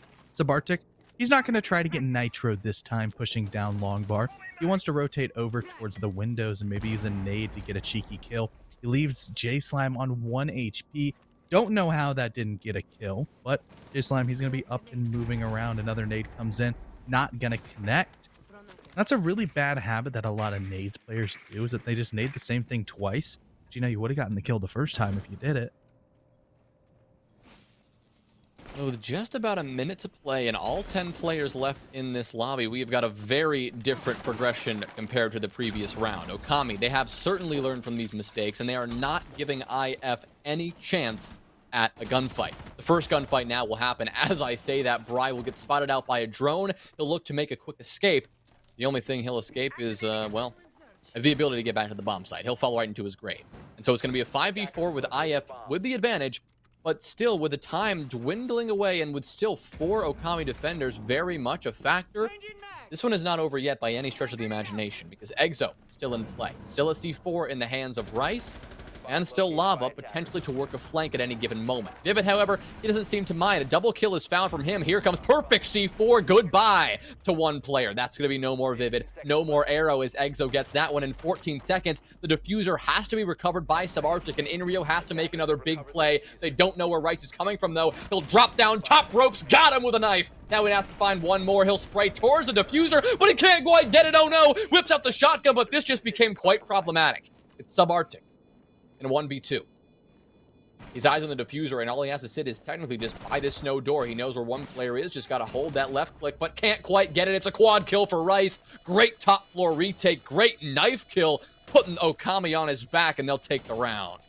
Yeah, you could see the panic in Rice's entire body as he was just trying to do his best, but he still did just about as good as he could. Well played from OKAMI, where they're doing a great job at stopping the late round pushes of IF. That Nitro Cell, that lineup was clean. The kind of ring around the rosy action that we saw with the flank up of White to retake top floor, and then realizing, hey, there's nobody else up here. I should probably go down and try to help out my team, get even more kills. And then the kind of 1-2 swinging revolving door that we saw over towards Reading. Well played by OKAMI as defense as a whole. For IF, we saw that their attack worked once, then they stopped doing it. There was not any White pressure coming through. There was less Windows control on the White side to remove a lot of those players. OKAMI, they peeled off a lot earlier, and IF didn't quite seem to get the memo as their attack was still slow, their execute was late, and overall fell flat. Well, those adjustments giving OKAMI the win will actually now enable them to head back up to the site that they were able to win before. They hold a 2-1 lead, and if they can just put together the same very successful defense of the first round, they could hold a 3-1 lead in no time. It's going to all come down to the mirror windows, and once again, if IF can deal with them at all. When you have these mirrors in play, there's one really easy solution that comes to mind, Connor, and that is something that teams just seem to hate with a passion. Maybe even saying the word may anger them. A cocktail execute. Ever heard of that? You know where these windows aren't facing? Cocktail. You know where most of the defense doesn't face? Cocktail. You know where most of the defense sits, lying in wait, waiting to be naded from below? Cocktail. Hey, crazy. You should push from there. You don't have a buck, though, and without an Ash, without even a Zofia, I don't think we're going to be seeing that from IF at all. They're going to have different intentions, but man, I wish they did. Yeah, I like cocktail takes. They are a little bit more finicky and more dependent on how blessed of a buck player you have, or more so how skilled. So for IF, they have players that can play buck. We've seen Inrio play it. We've seen Subarctic play it. We've seen Giddy play it. Everybody's kind of picked up buck every once in a while. So stuff isn't necessarily the worst in the world. But hey, they're just not comfortable. They want to go for the cocktail take. They want to push into the Miras, and it's been successful once, I guess, technically. It's technically been successful on one of their reading attacks, but the last time that they were upstairs on the 3rd floor, it definitely was not. Lava popped up for a 4K. Oh no. J Slime died early, but this time he's going to kill early. Gonna kill his teammate. Okay, C4 could redeem himself. No, it's going to get caught on the window, and 2 players could have died, but actually they'll be the ones that actually get the kills. Great nade from Subarctic there, using only one of his nades in the process and getting a very nice kill. That is a brutal turn of events for OKAMI. What looked like it could have been so well. I mean, it could have been so good for them. They're losing a player to a team kill, losing a player to a nade, and the pressure from IF, we're not seeing a full-fledged traditional cocktail execute, but that's where the majority of this attacking pressure has come from. That team kill has really opened things up here for IF quite a bit. They have a lot more opportunities here, and that was the last C4 they just shot out. So no more options in terms of denial in that sense of the plan. Inrio trying to maybe use some of his explosive power from below, but he'll come up with nothing for the time being. With under 45 seconds to go, IF know they've got to get moving, and Giddy, they'll just push up the right stairs. That nade's going to force them to move forward, and Brywell getting 1 kill, can't quite get a second. Now, Lava gets 2, really good, lining him up, but with Subarctic taking down Rice, that will leave Lava alone. 2 players to find, but on this top floor, these post plants can be incredibly grueling, especially if you didn't know Vivid is sitting in the close corner. So great job from IF there to recover what could have been a messy round. OKAMI kind of dug themselves into their own hole, unfortunately. Yeah, that was really unfortunate because J Slime didn't even get the opportunity to bounce back and, prove that he was worth the TK because then he immediately died. That was tragic. But IF, realizing the opening that had been made for them, were able to swoop in and execute a lot faster. And sure, things could have gone real downhill with that white push. Those 2 players pushing up, I believe it was both Giddy and Arrow. That wouldn't have been good if they both had fallen to the Roni that the Aruni was packing. But hey, everything worked out. They still got the bomb down. They would have had great post-plant positions. Vivid even could have hopped out the window and joined Subarctic, who was rotating over from the roof. Had 2 players on rappel. That's not a winnable situation from Lava, who even was trying his best. Would have had to have back-to-back 4Ks on 3rd floor to bring it back home. Well, we're heading down to kitchen for the first time. That's exciting. No more bar attempts from OKAMI. Not going to do the double bar like they did with Reading just a few rounds prior. So going to kitchen here, I think, is a pretty good play for them, especially considering the potential time waste that they could use to their advantage. But we never know. IF could go a bit more direct. I mean, after all, in that last round, they decided to shake things up finally and get aggressive on those cocktail windows. We could see them go a bit more aggressive towards Big Bakery, but always some amount of pressure needs to be applied towards this top floor. Not necessarily all the way top on the 3rd floor, but the 2nd floor at least. But actually, it's Bry who applies the pressure. He'll go for a beautifully timed run out. Giddy taken care of very early. Yeah. Giddy has been doing very hit or miss, but this round was definitely a miss.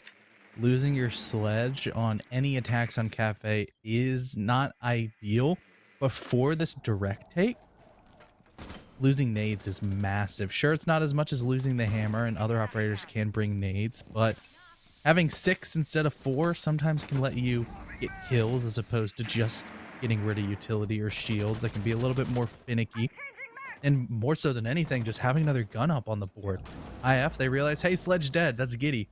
We can kind of peel back. They're not going to be applying vertical pressure. J Slime, he can make these holes his own, just kind of hold and wait as the inevitable direct push is coming through. Sure, some flanks are cut by Arrow, but for what? OKAMI can just bunker. Yeah. Beta can sit back and wait. Subarctic's out a nade. Giddy is gone. Inrio should have a nade or 2, but it's not going to get you very far on this site, especially when you need to establish so much vertical control. Yeah, so Inrio has 2, and IF know their options are extremely limited. So much so that Arrow, he's just going to get the heck out of the lobby. Wants no part in what's likely going to be a troubling execute. And like you said, Connor, OKAMI can just sit back and relax. They can sit in Whiskey Bar. They can even sit in Kochek if they'd like. Pretty extended positions. I mean, if you want to go for that full bunker approach, but the only real extended position is J Slime. He'll try to work his way back down the stairs, unable to do so. Inrio will now try to maybe recover something here, but he'll only walk into an SMG-11 from Rice, who lines up a very nice double kill. Subarctic, last player standing. He'll collect 1, but it's all but hopeless at this point. He needs to pull off the impossible, and with all of the OKAMI players back on their feet, of course, minus the kill that he was able to find, Subarctic doesn't have much of an option here, and even after this round, OKAMI will hold the edge, and IF will have to get their player back in this lobby. Yep, poor Arrow. He cannot reconnect, so they're going to have to burn a rehost. Very unfortunate indeed, but Subarctic, he's just waiting for death. And it will come at some point, whether it be from the hand of Bry with the Roni, the P10, or it's another player who's about to swing out of Cocktail Double in just a couple of seconds. And it will be Bry who finally lands those shots, the headshot for the final blow. And that's confirming at least the 3-3 attacking half for OKAMI.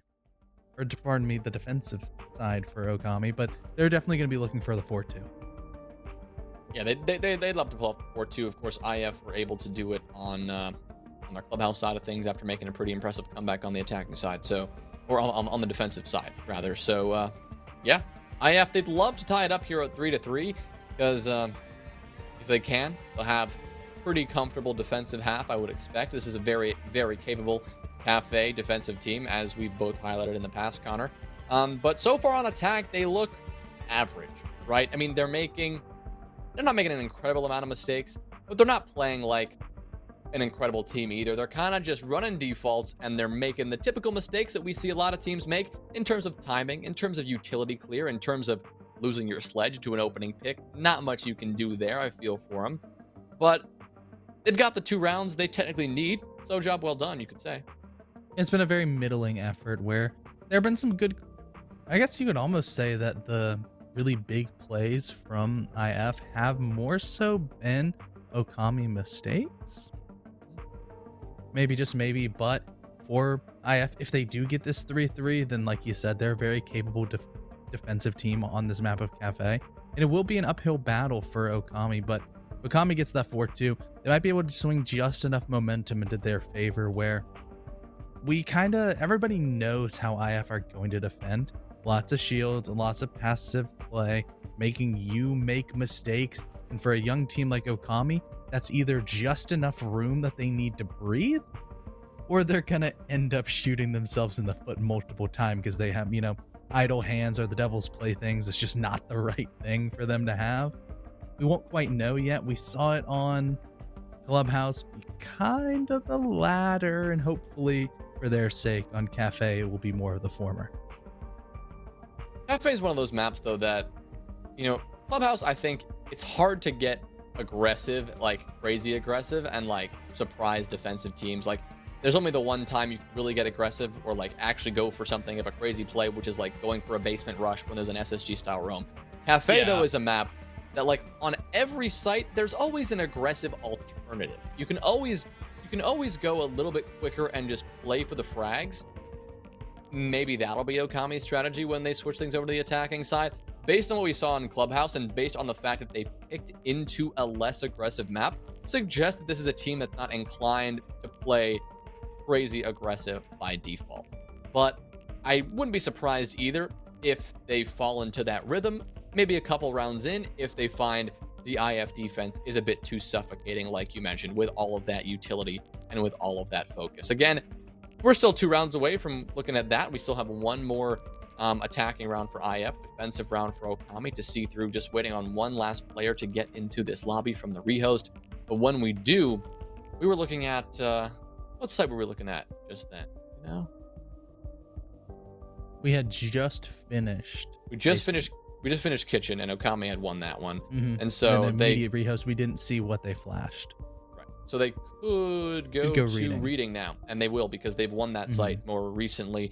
Probably will avoid Bar and Cocktail because they just lost that site. So now that the speculation is done with, though, we can dive into the game. Everyone is back into the lobby. But potentially worrisome. Yes, because the scoreline is incorrect. So we will not actually be going back into the lobby. It's 2 times. Sometimes. 2 times. Yes. Who's our observer? I want next. Who is it? I'm scrolling right now. Could be the lobby. Ah, I know Lobby who it is is bugging. now. I know who it is. It's a Brit. That's why it was wrong. Max. Classic. Mr. Max D. Well, the rehost continues. Naturally. I don't want to give Max too much trouble. He's actually a pretty dang good observer. He's incredible. Gotta give him the respect, but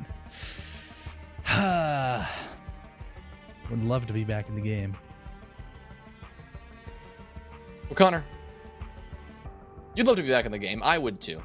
But more than that, I'd love to stuff my face in a bunch of Mike and Ike's. What a perfect time to shout out our wonderful sponsor, Mike and Ike. Because you, yourself, Connor, I, myself, and anyone out there can take your candy game to the next level with a pack of Mike and Ike original fruits, that's next level, or a pack of Mike and Ike Mega Mix. I don't have my Mike and Ike prop with me when I came home from school. I left my Mike and Ike prop. I bought a Mike and Ike prop, and then I left it at school. I was like, the one thing I can't do is leave it at school, and I left it at school. Go to the gas station. They're like 99 cents. You can really take your candy game to the next level. You're out here losing games. You know what you do? Pop a few Mike and Ike, and all of a sudden you're going to be shooting like Bolo. shooting like Shaiko. Anybody who has O at the end of their name, except EXO. True. He hasn't been shooting today. No, he's not. The delicious, fruity, chewy flavors, that's what the Mike and Ike's can help fuel your game, power you up to keep playing at your best. So power up with Mike and Ike. You may have time to go to the store, even if it's an hour away.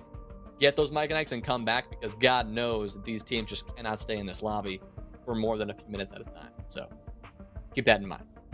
Yep. And our observer doesn't know how to rehost properly. He's blaming the lobby, though. Hey, he blamed the lobby. Apparently. Bugged lobby. It's bugged. Yeah, but it's a bugged lobby. It's a bugged lobby, everybody. But yes, one wonderful ad read later. We're still sitting here. It's great. It's great. And not a whole lot we can analyze either, because it's only been like 5 rounds. We kind of already speculated about the future, talked about the past. We don't have a present to talk about. It's true. Other than the president being graced by your presence. Thanks. Bada Like bing. Just hit a Spider-Man. No you. But yeah. We are moments away from getting back into this game. So if you're sitting there going, who are these guys and why do they keep talking at us, man? Fear not. Everyone's in the lobby and we're just hoping, we're confirming the lobby settings. So this time we get the score right, and now we've confirmed that it's right. So if it's wrong, it's the lobby's fault. And it's a bugged lobby. The game's broken. We'll see. We will end the stream. It'll be a catastrophe. Mm-hmm. We'll end the stream. We will go home. We will never play Rainbow Six again. Looks like it's right. But not really. We're just going to go back to talking about the game, because IF versus OKAMI, it's a game that it has a little bit of stakes. Loser goes Massive home. stake. Winner gets to play once again. Either a rematch of OKAMI versus Karn and Co., or the first time that they've matched up for IF. And Jonah, you said that they were probably going to go to Reading Room. I was wrong. They're going dead wrong. They're going to Le Bar. Yeah, so bar's interesting. I mean, both Reading Room and bar have gone both ways. Right? Bar and cocktail, round 1, OKAMI took it. Bar and cocktail, round 4, IF took it. Reading, round 2, IF, round 3, OKAMI. They split both sites, and apparently OKAMI feel a little bit more confident about going to bar, oddly enough, considering more recently that was the site which they lost. So they'll go there now, and what I assume is going to be a little bit more focus placed on the cocktail side, in addition to the existing setup that they have elsewhere. We saw how last time all of that pressure being applied on the cocktail side was a little bit too much for OKAMI to handle, so much so they ended up team killing each other and fell to a handful of grenades. So maybe that's why they're back here, because they know that if they don't team kill, they'll have more success. This is an interesting setup towards a red. I don't think I've ever seen that before in my life. This is a lot of setup downstairs, and I don't know whose brain this came out of, because I know OKAMI have a lot of support staff. Got like Blocko, Wasp, and Sweet Flips. Shout out to all of them. Maybe this is a player. I don't know. This is a very, very interesting setup. I'm going to say interesting and choose that word very carefully, because if it goes well, then I'll praise it. If it goes horribly, I'm going to flame it. Well, it's all designed. I mean, this is the easiest bit of analysis you could possibly say. Yes. It's all designed to contest vertical pressure, right? They're trying to get as many it so you angles. can't drop Red Hatch. Right, they just can't drop Red Hatch because J-Slime is holding this angle all the way back here. You can actually spot the head of the sledge there. Now, the angle that Rice is holding down below, we actually saw this in our previous series, because Rice can also see Red Hatch through the humidor, through the cigar box, also to Red Hatch, and you can watch people drop. So there's a lot of pressure being applied towards Giddy. They do not want to let them in the building, which if I'm IF, this is screaming, you know what, let's go back to applying pressure cocktail, because that worked. But if you're IF, you see a mini game and you just gotta go for it. Yep. It's like taking a cat and throwing a ball of yarn and expecting the cat to, just not want to play with it. Nope. IF, they want to solve this. They are going to want to clear out both Rice and J-Slime. That's why we're seeing every single player on IF pretty much droning right now, making sure they can gather all the intel. They want to find out the exact locations of all of the OKAMI defenders. figuring out what the heck is going on downstairs. Do they have nitros? Do they have just regular players sitting in exposed view? Yes, they do. And that's how lava is going to go down. Another nade might land over towards C2. But no, it doesn't quite connect as Giddy. He's inside the bomb site. They have no idea he is there. And Exo, he's going to go down. Giddy is also going to go for almost 3, but it was only 2. Rice will finish him off. But Enrio, he takes out the last teammate of Rice in Bry. And it's a 4v1. Yeah, Rice is going to get 1. Good headshot there. Gets 2. He sees the planter, but Subarctic gets perfect coverage. Good job there from him to make sure that that round would be secured. But Connor, we've got to talk about the greatest bait and switch we've ever seen in Siege, and it happened in this round. Okay, maybe that's a bit of an overstatement, but damn, that was nice from IF. As much crap as we gave them for being the cat with the ball of yarn, we did make that comparison for playing into the mini game. What they did right there, Said screw it. Not they doing said it screw anymore. it, and they pivoted beautifully. But at the same time, they made sure to entertain said ball of yarn enough to make it feel like there was still a mini game happening. I was trying to stretch that analogy a bit too thin there. Yeah. But the point was, OKAMI, they thought, much like we did initially, that IF were going to go through that mini game and we're going to go through the clear. There were 150 drones all sent down. There were a lot of players, and there was a momentary freeze where everyone from IF looked like they were stunned. And maybe they were. They didn't know how to engage with that odd setup. But then IF made the choice to pivot. And they did all of this before OKAMI could realize. Brilliantly adapting on the fly, saying, you know what? We know where 2 players are. They're focused so much on red. Let's do the opposite. Heaven repel. Bam. Dropping from the skylight. Bam. Yep. Pushing in from stage, window, in piano. Bam. You did it all. They did it perfectly, and they caught OKAMI off guard. I loved it. Really well played by IF. As that might have been one of the better IF attacks I've seen in a long time. Because you could see the thought process. Like you were saying, I don't know if we're reading too much into it. They might have just said, dude, we can't drop red. What else can we do?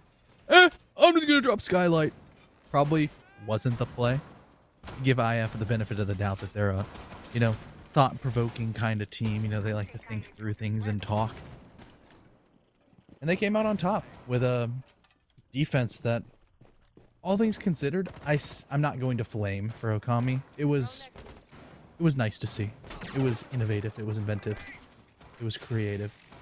But just, you got to have a little bit more of a stubborn team than IF to try to break that down. And I'm sure that they've had some good success with it with some teams that don't really know as much of what's going on. But in the meantime, we're going to see a completely different bomb site being played. Actually, never mind. I got my silhouettes wrong. Thought we were downstairs in reading room, but we are back upstairs in cocktail for the IF defense. No Mira on their side. They are not employing the Spaniard. Instead, a whole lot of SMG 11s and actually the Maestro of Arrow to bring the supplemented information game to the playing field, as the playing field is cut into the way of IF. Subarctic taking out J-Slime early on and almost tacks on for 2. Yeah, nearly took down Exo, who maybe exposed himself a little bit too much on that ticket repel.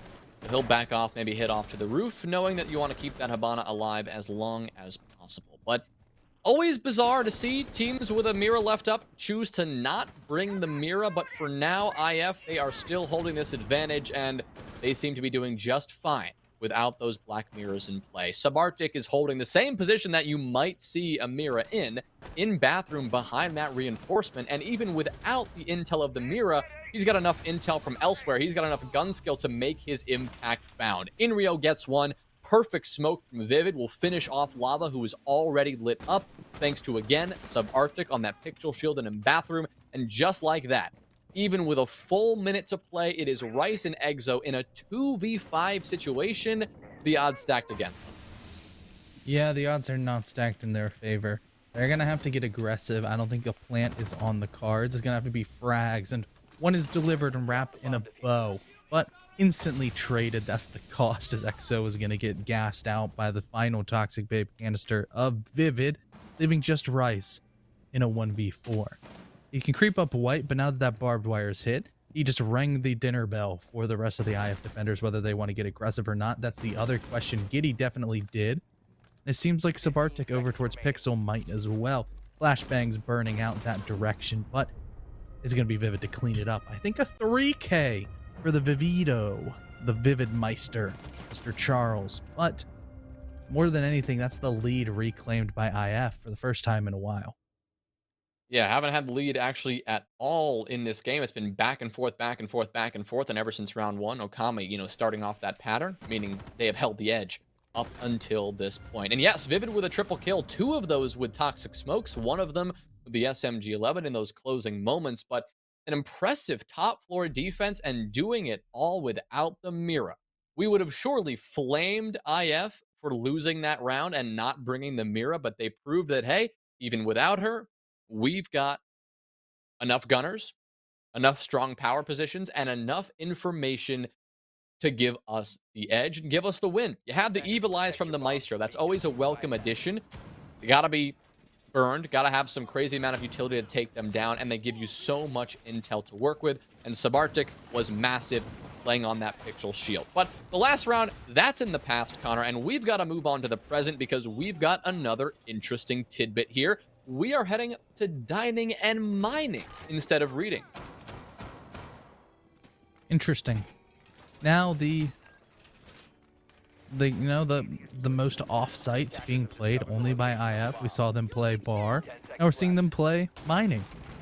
But mining I feel like is a less outrageous, less egregious mistake to make because it's a similar enough bomb site, except the plants can come just that touch easier if you don't have somebody like a Pulse down below.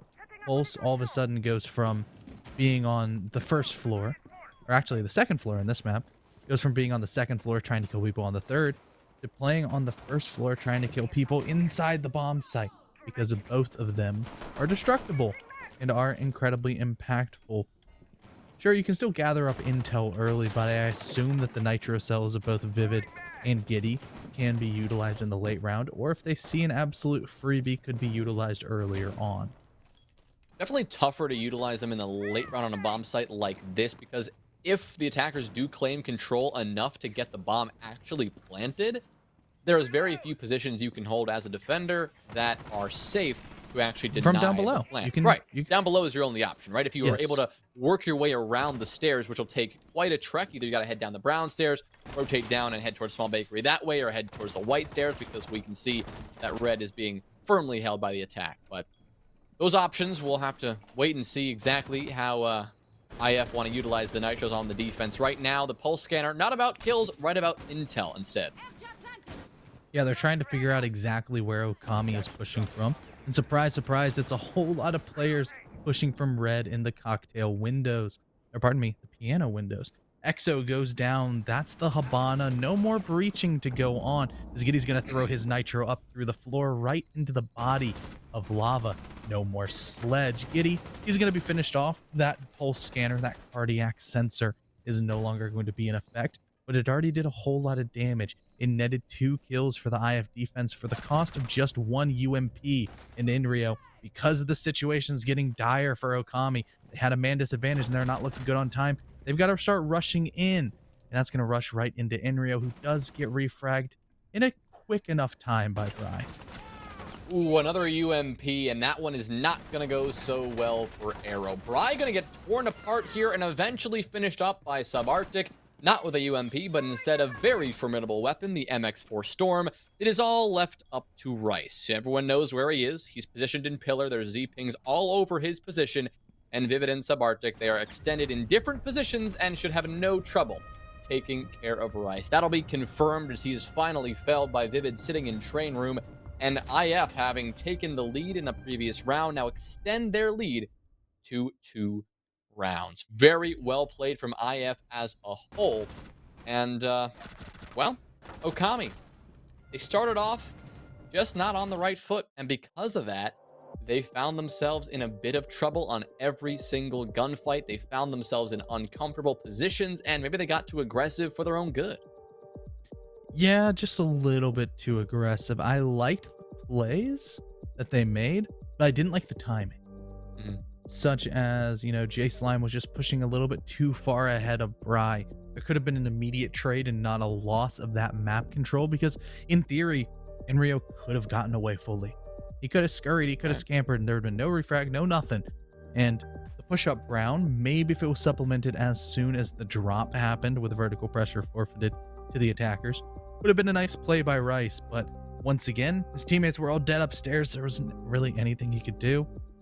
And it wasn't a fun time for any of those players, just trying to make something happen, throwing the Hail Marys. Fortunately, the defense was swatting them down, because that's easy when you're playing that drop 3 like IF was. Played with man advantage perfectly. Now they have the lead, and it could potentially be trying to get back-to-back 7-3s if they get their last 2 defenses. Yeah, they'll still have to chain 2 in a row, and as we've seen from OKAMI, this is definitely something they can pull off. But yeah, IF, they've been looking really good. Those 2 rounds have been quite strong. There is no doubt about that on the defensive side. They'll be heading to kitchen and service next downstairs towards the double kitchen site. And I mean, in terms of this defensive setup, we haven't seen anything crazy unusual other than the site choice from the previous round, and it's been working for them, so why change it up? Head to a typical site, pull out a typical setup. The only non-typical element here might be Vivid pulling out the Legion. Always an odd choice, but sometimes it's just good to have a very good weapon in the hand of a capable fragger. Yeah, I mean, calling Vivid a fragger is a little bit of a stretch. Hey, sometimes a little bit of a sometimes stretch. you gotta do it, you know? Yeah, sometimes you gotta do it. Maybe Vivid's, he's gotten some life breathed back into his He's old tying for top ACLs. frag right now. He's 4-0. Yeah, he was going crazy last game too, so maybe this is a whole new Vivid. No longer is it the smoke and thermite Vivid that only plays casual. Fun fact, Vivid has not played a ranked game in like 2 years. But he plays like 1,000 casuals per season. It's crazy. Yeah. Vivid's an interesting man. Some might say he's the most interesting man in Siege. But he's on the Legion. Most likely just going to be, any audio cues can still be strong, but more than anything, it's that gun and the bulletproof, which if you just need a gun and a bulletproof, bring in Legion. Definitely not horrible, because great gun. All right gadget. Good secondary gadget. Whatever. Intel is king. Wherever he wants to hold down, any extra bit can help those audio cues. Hey, look, they're pushing from this direction. Boom. Got a good gun. Get a free kill. Well, with all this setup we've talked about, all the weaponry in the world, IF, they are not going to challenge early and use those great guns, as good as they may be, early in this round. Instead, all 5 defenders will be downstairs on the first floor, and they will be waiting for OKAMI to make the full clear. Now that OKAMI know what they're dealing with, they've confirmed everything is clear, they won't have to worry about a flank for now, and they can focus on, well, doing what they do best. As an attacking team, establishing this vertical play. They've done so with a couple of breaching charges now. I mean, you've got Lava in play, who's also going to use that breaching hammer to the best of his ability, as you can see now over in Dining and over in Train. Looking for anybody down below from IF to find out and catch out early. Yeah, everything's looking right for OKAMI so far, but with how IF are playing, they're pretty widespread on the horizontal front of the first floor. We've got an extension into Bakery, an extension into Whiskey and Christmas, all those areas that, if OKAMI don't properly read into, can definitely punish out some of the positions of OKAMI, whether they go for this Bakery rotation or if they go for the hatch drop. Both of these can become deadly really easily, especially when you have capable players like Enrio playing that close proximity with the Toxic Babe Canister, Shotgun, and SMG-11. That's a kit designed to destroy close quarters combat. They're going to have to remove him sooner rather than later. There's only 40 seconds left on the clock, Jonah. Things are about to get hectic, and I'd say about 5-10 seconds. Yeah, they've got to get going for OKAMI, and that means that they're about to be a flurry of gunfights, and IF, well, they're about to start to lock down this site as best they can. Everyone still extended, not forced back to the site just yet, and what that means is OKAMI are in for a hell of a surprise. Arrow gets 1, looks for 2, but can't quite get it, but Subarctic, he's going to line up 2 himself. Exo able to get 1 back as he will take down Arrow as he flees, and Subarctic, whiffing a couple of key shots, will end up falling, but Giddy and Vivid, they're there to get the trades, and IF will take round 9. feels like we are delaying the inevitable, Connor, because IF, they show no signs of slowing down, and it is match point with a 3-round lead. Yeah, the call to rotate towards that bakery take is one that is going to look a lot worse in hindsight, because you're like, oh yes, why are you going to rotate bakery when you have barely any time because you didn't clear the bakery extension? They most likely didn't know that there was a bakery extension, and you could chalk that up to poor drone work early on. But if you know that the bakery extension is that way, and you have to fight between, hey, we're at a minute and they're starting to throw the toxic baby answers, you're going to have a 20 to 30 second window that you could execute on. And maybe even faster if you start rotating down white and applying pressure on both white and brown stairs at the same time, trying to get a choke, trying to get a crossfire up on that Christmas player that was in Rio. But still, after all those points I just made, it's still not a difficult or an easy push by any stretch of the imagination. You got to deal with players in close proximity, like Vivid, who, you know, could just be hip firing with that T5 because its crosshair is so spread and it shoots so fast. Could have been just causing nightmares over towards the hatch drop. But once again, as soon as Arrow popped up, that first frag in the stalemate towards that last 20 seconds was very, very massive. Made it so OKAMI, they didn't really have any options. They ran out and they were done. Well, IF, they had a lot of options of where they wanted to play this site. Well, 2 options. They could have gone back to Bar and Cocktail, a site that they've won, or they could go to Reading and go for something new. They, of course, elected to go for Reading here.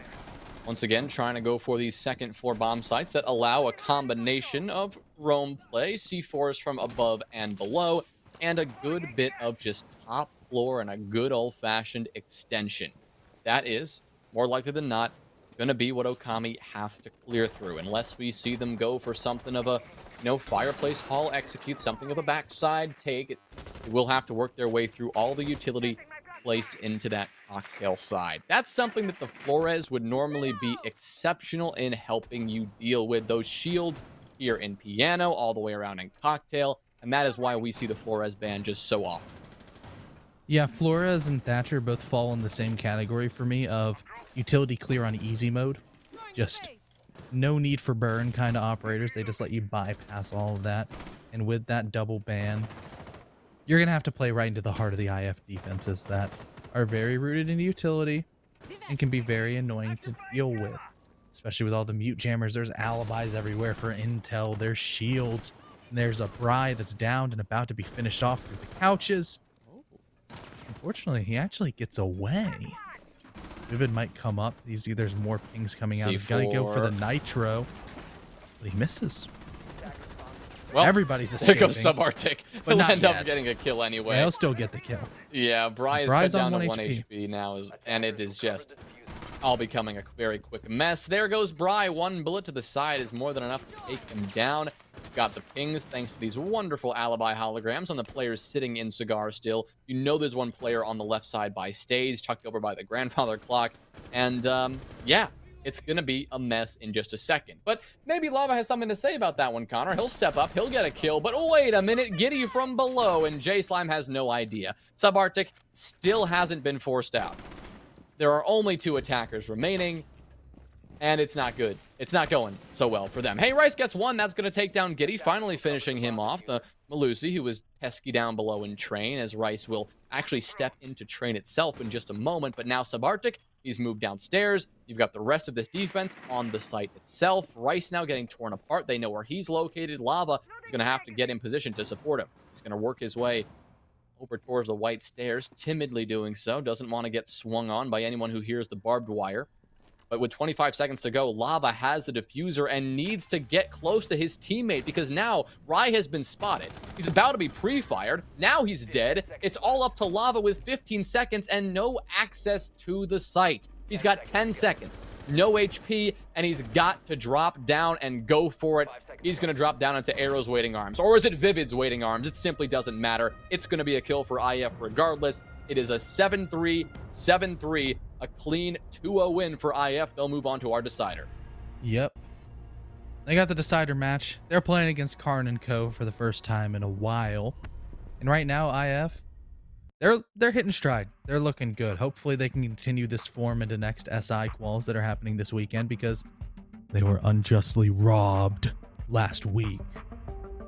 But hey, all you can do is just keep on trucking, and they trucked right through this decider game, this elimination game, right with their backs against the wall. They took the steps forward. Unfortunately, one team does have to go down, and this time it was OKAMI. Sure, they go out 0-2, but in the group of death, not necessarily the worst thing in the world. They lose to Mystic, who are crazy. And they lose to Investigation File, a top CL team. And there were moments during this game that you could almost say that OKAMI was in the driver's seat. They weren't looking bad. I think that that is a good omen for this roster, and even though they didn't find success here, I still don't think it's a hot take to say that this team's going to survive Rails. Yeah, I agree. I think OKAMI can put themselves in a couple of great places. I mean, we saw it here today, that they had those moments of brilliance. They had some moments where clearly they have stuff to work on, but, you know, don't we all? IF showed that they also had some things to work on. It just so happened that IF, clearly a more composed team, a bit more organized, a bit more put together, and frankly, that is what we would have expected coming into the night. It's a team with so much more experience, arguably more gun skill, and a team that just seemed a bit more prepared. OKAMI put up a good fight, but their run here in SCS6, at least the first split, has ended. You could always see them further down the line, but they're going to have a lot of proving to do. Yeah, definitely have a whole lot of proving to do, but IF, they've got their match with Karn & Co., which is going to be a very, very interesting one happening next week. So I don't even know how that one's going to go, because I do like Karn & Co. with the inclusion of Sonar. I'm also a fan of this IF team that just seems to get better and better as the days go on. Right, if you're looking at margins of victory over OKAMI, that's a comparison point we have between Karn & Co. and IF. IF, technically a little bit stronger. Karn & Co. did drop, I mean, they dropped a map, but Karn & Co. did tidy it up and went 7-2, 7-3 right after. So maybe that was a warm-up, maybe that was a fluke. I do remember talking to them in the interview, and they're like, yeah, that was our warm-up map. It was fine, and then we came up and smoked them. They did, you know, 14-5 in those second two maps, but they did drop a map. So IF, stronger team on paper, but if we learned anything from this stage of CL, we know that you can only do that comparison, the transitive property of siegery, for so long. Otherwise, it just all goes out the window. It never works. Lost too many predictions based on the transitive property, and it never works. But once again, well played to both of these teams. Thankfully, we did not need Oregon the decider, else I probably would have fallen asleep live on camera. We'll talk to Arrow from IF. We'll actually have a conversation with one of these players, get a quick interview in, and see what he has to say about their victory and exactly, you know, what they think their chances are going forward. Arrow, can you hear me? Yeah, I can hear you. Awesome, Arrow. First of all, congratulations on the win. Hard fought, but pretty quick at the end of the day. Couple of questions, pretty default stuff. Adjustments coming in, expectations, really. You came off a tough loss to Mystic, right? A team that really came out, maybe, I don't know, they surprised you, they surprised me. They didn't surprise some of the T3 community who knows how strong they can be, but you come tonight against another T3 team, another unknown element, some could say. What were your expectations coming in, and did you meet those? Coming into the OKAMI game, like, we knew they were going to Rails like the roster spot was, but it's a completely different roster technically now. Like I've played with Bri, the core of IF has played with Bri before in stage 2, and you know, like half of us like are good friends with the OKAMI players, so we kind of knew like some of the stuff that they were gonna do, and then it helps with Pedro because he was prepping us on like their bans, what their like ops and maps, and just like what their typical playstyle is, so that helped a lot. Well, you know, talking about expectations, you guys had a couple of tendencies to actually shatter our expectations in terms of the bomb sites you went to. Obviously, we saw mining on Cafe, but we gotta talk about Double Bar on Clubhouse. Was that something you had planned for coming in? Was it a spur of the moment decision? And why did it go so badly? So like we made something up earlier in the week. Yeah. And like it led to like we were gonna play club today, and we were like, you know what, we should play the bar. Let's pull out the bar. Like we're gonna make it seem like we're going gym. We'll be third, and then we're gonna go bar. And it was just we were just getting torn to shreds. It was just not a good look. and then it's tough, we brought it back after that. We had to put that back in the folder. We had to shuffle that back for sure.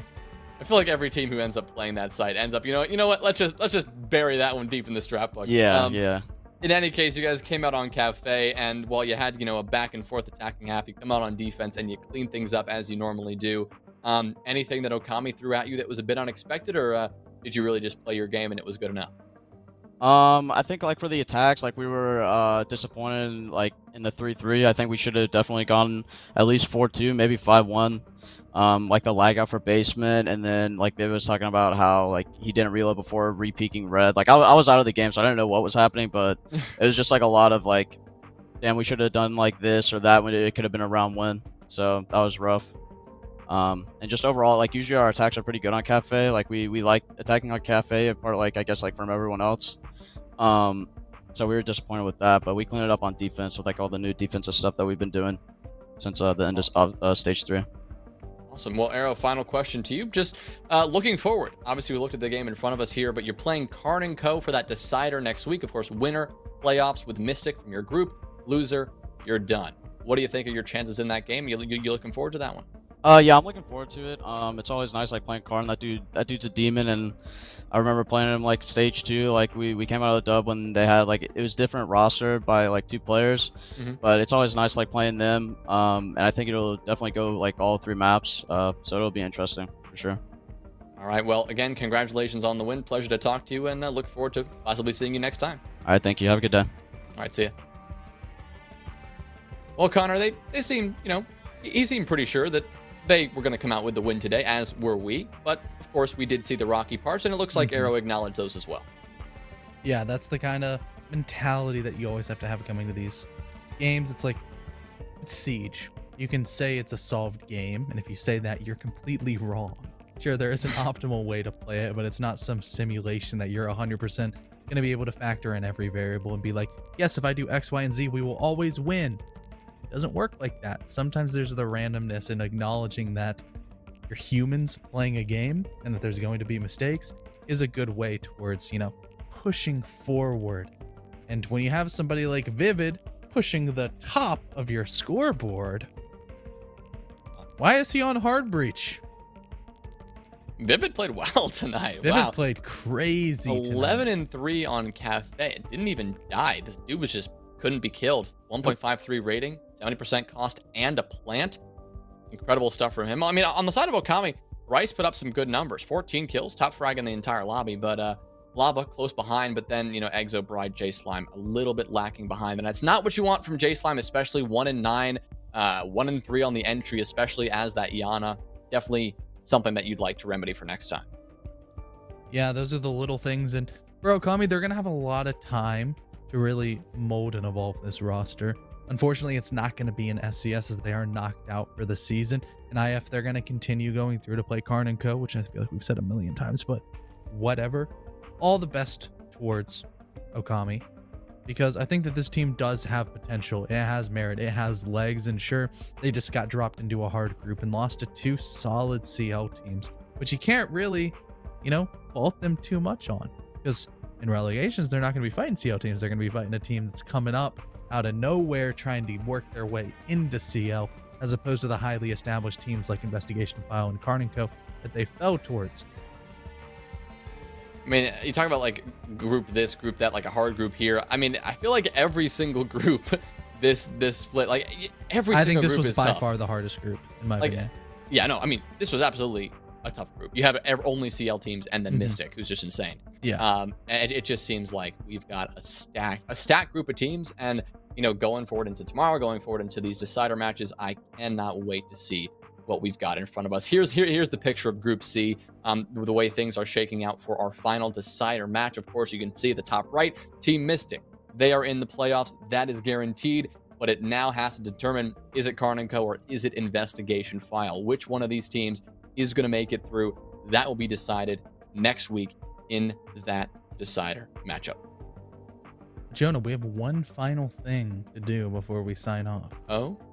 It's the sweet play of the day, brought to you by Mike and Ike. We're going to get to go. see, what do you think happened? What do you think was the best one? Oh, gosh. We're back on cams. there was a couple of 4Ks we saw from this series. Mm-hmm. Could have been that.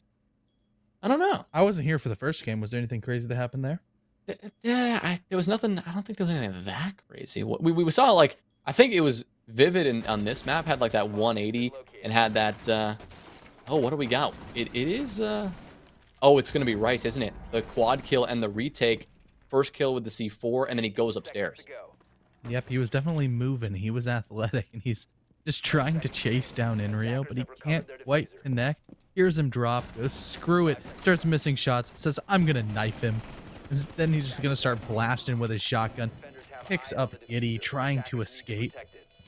But we were thinking, you know, Sub, this bomb's planted for him. They might have an opportunity. There's one swing out.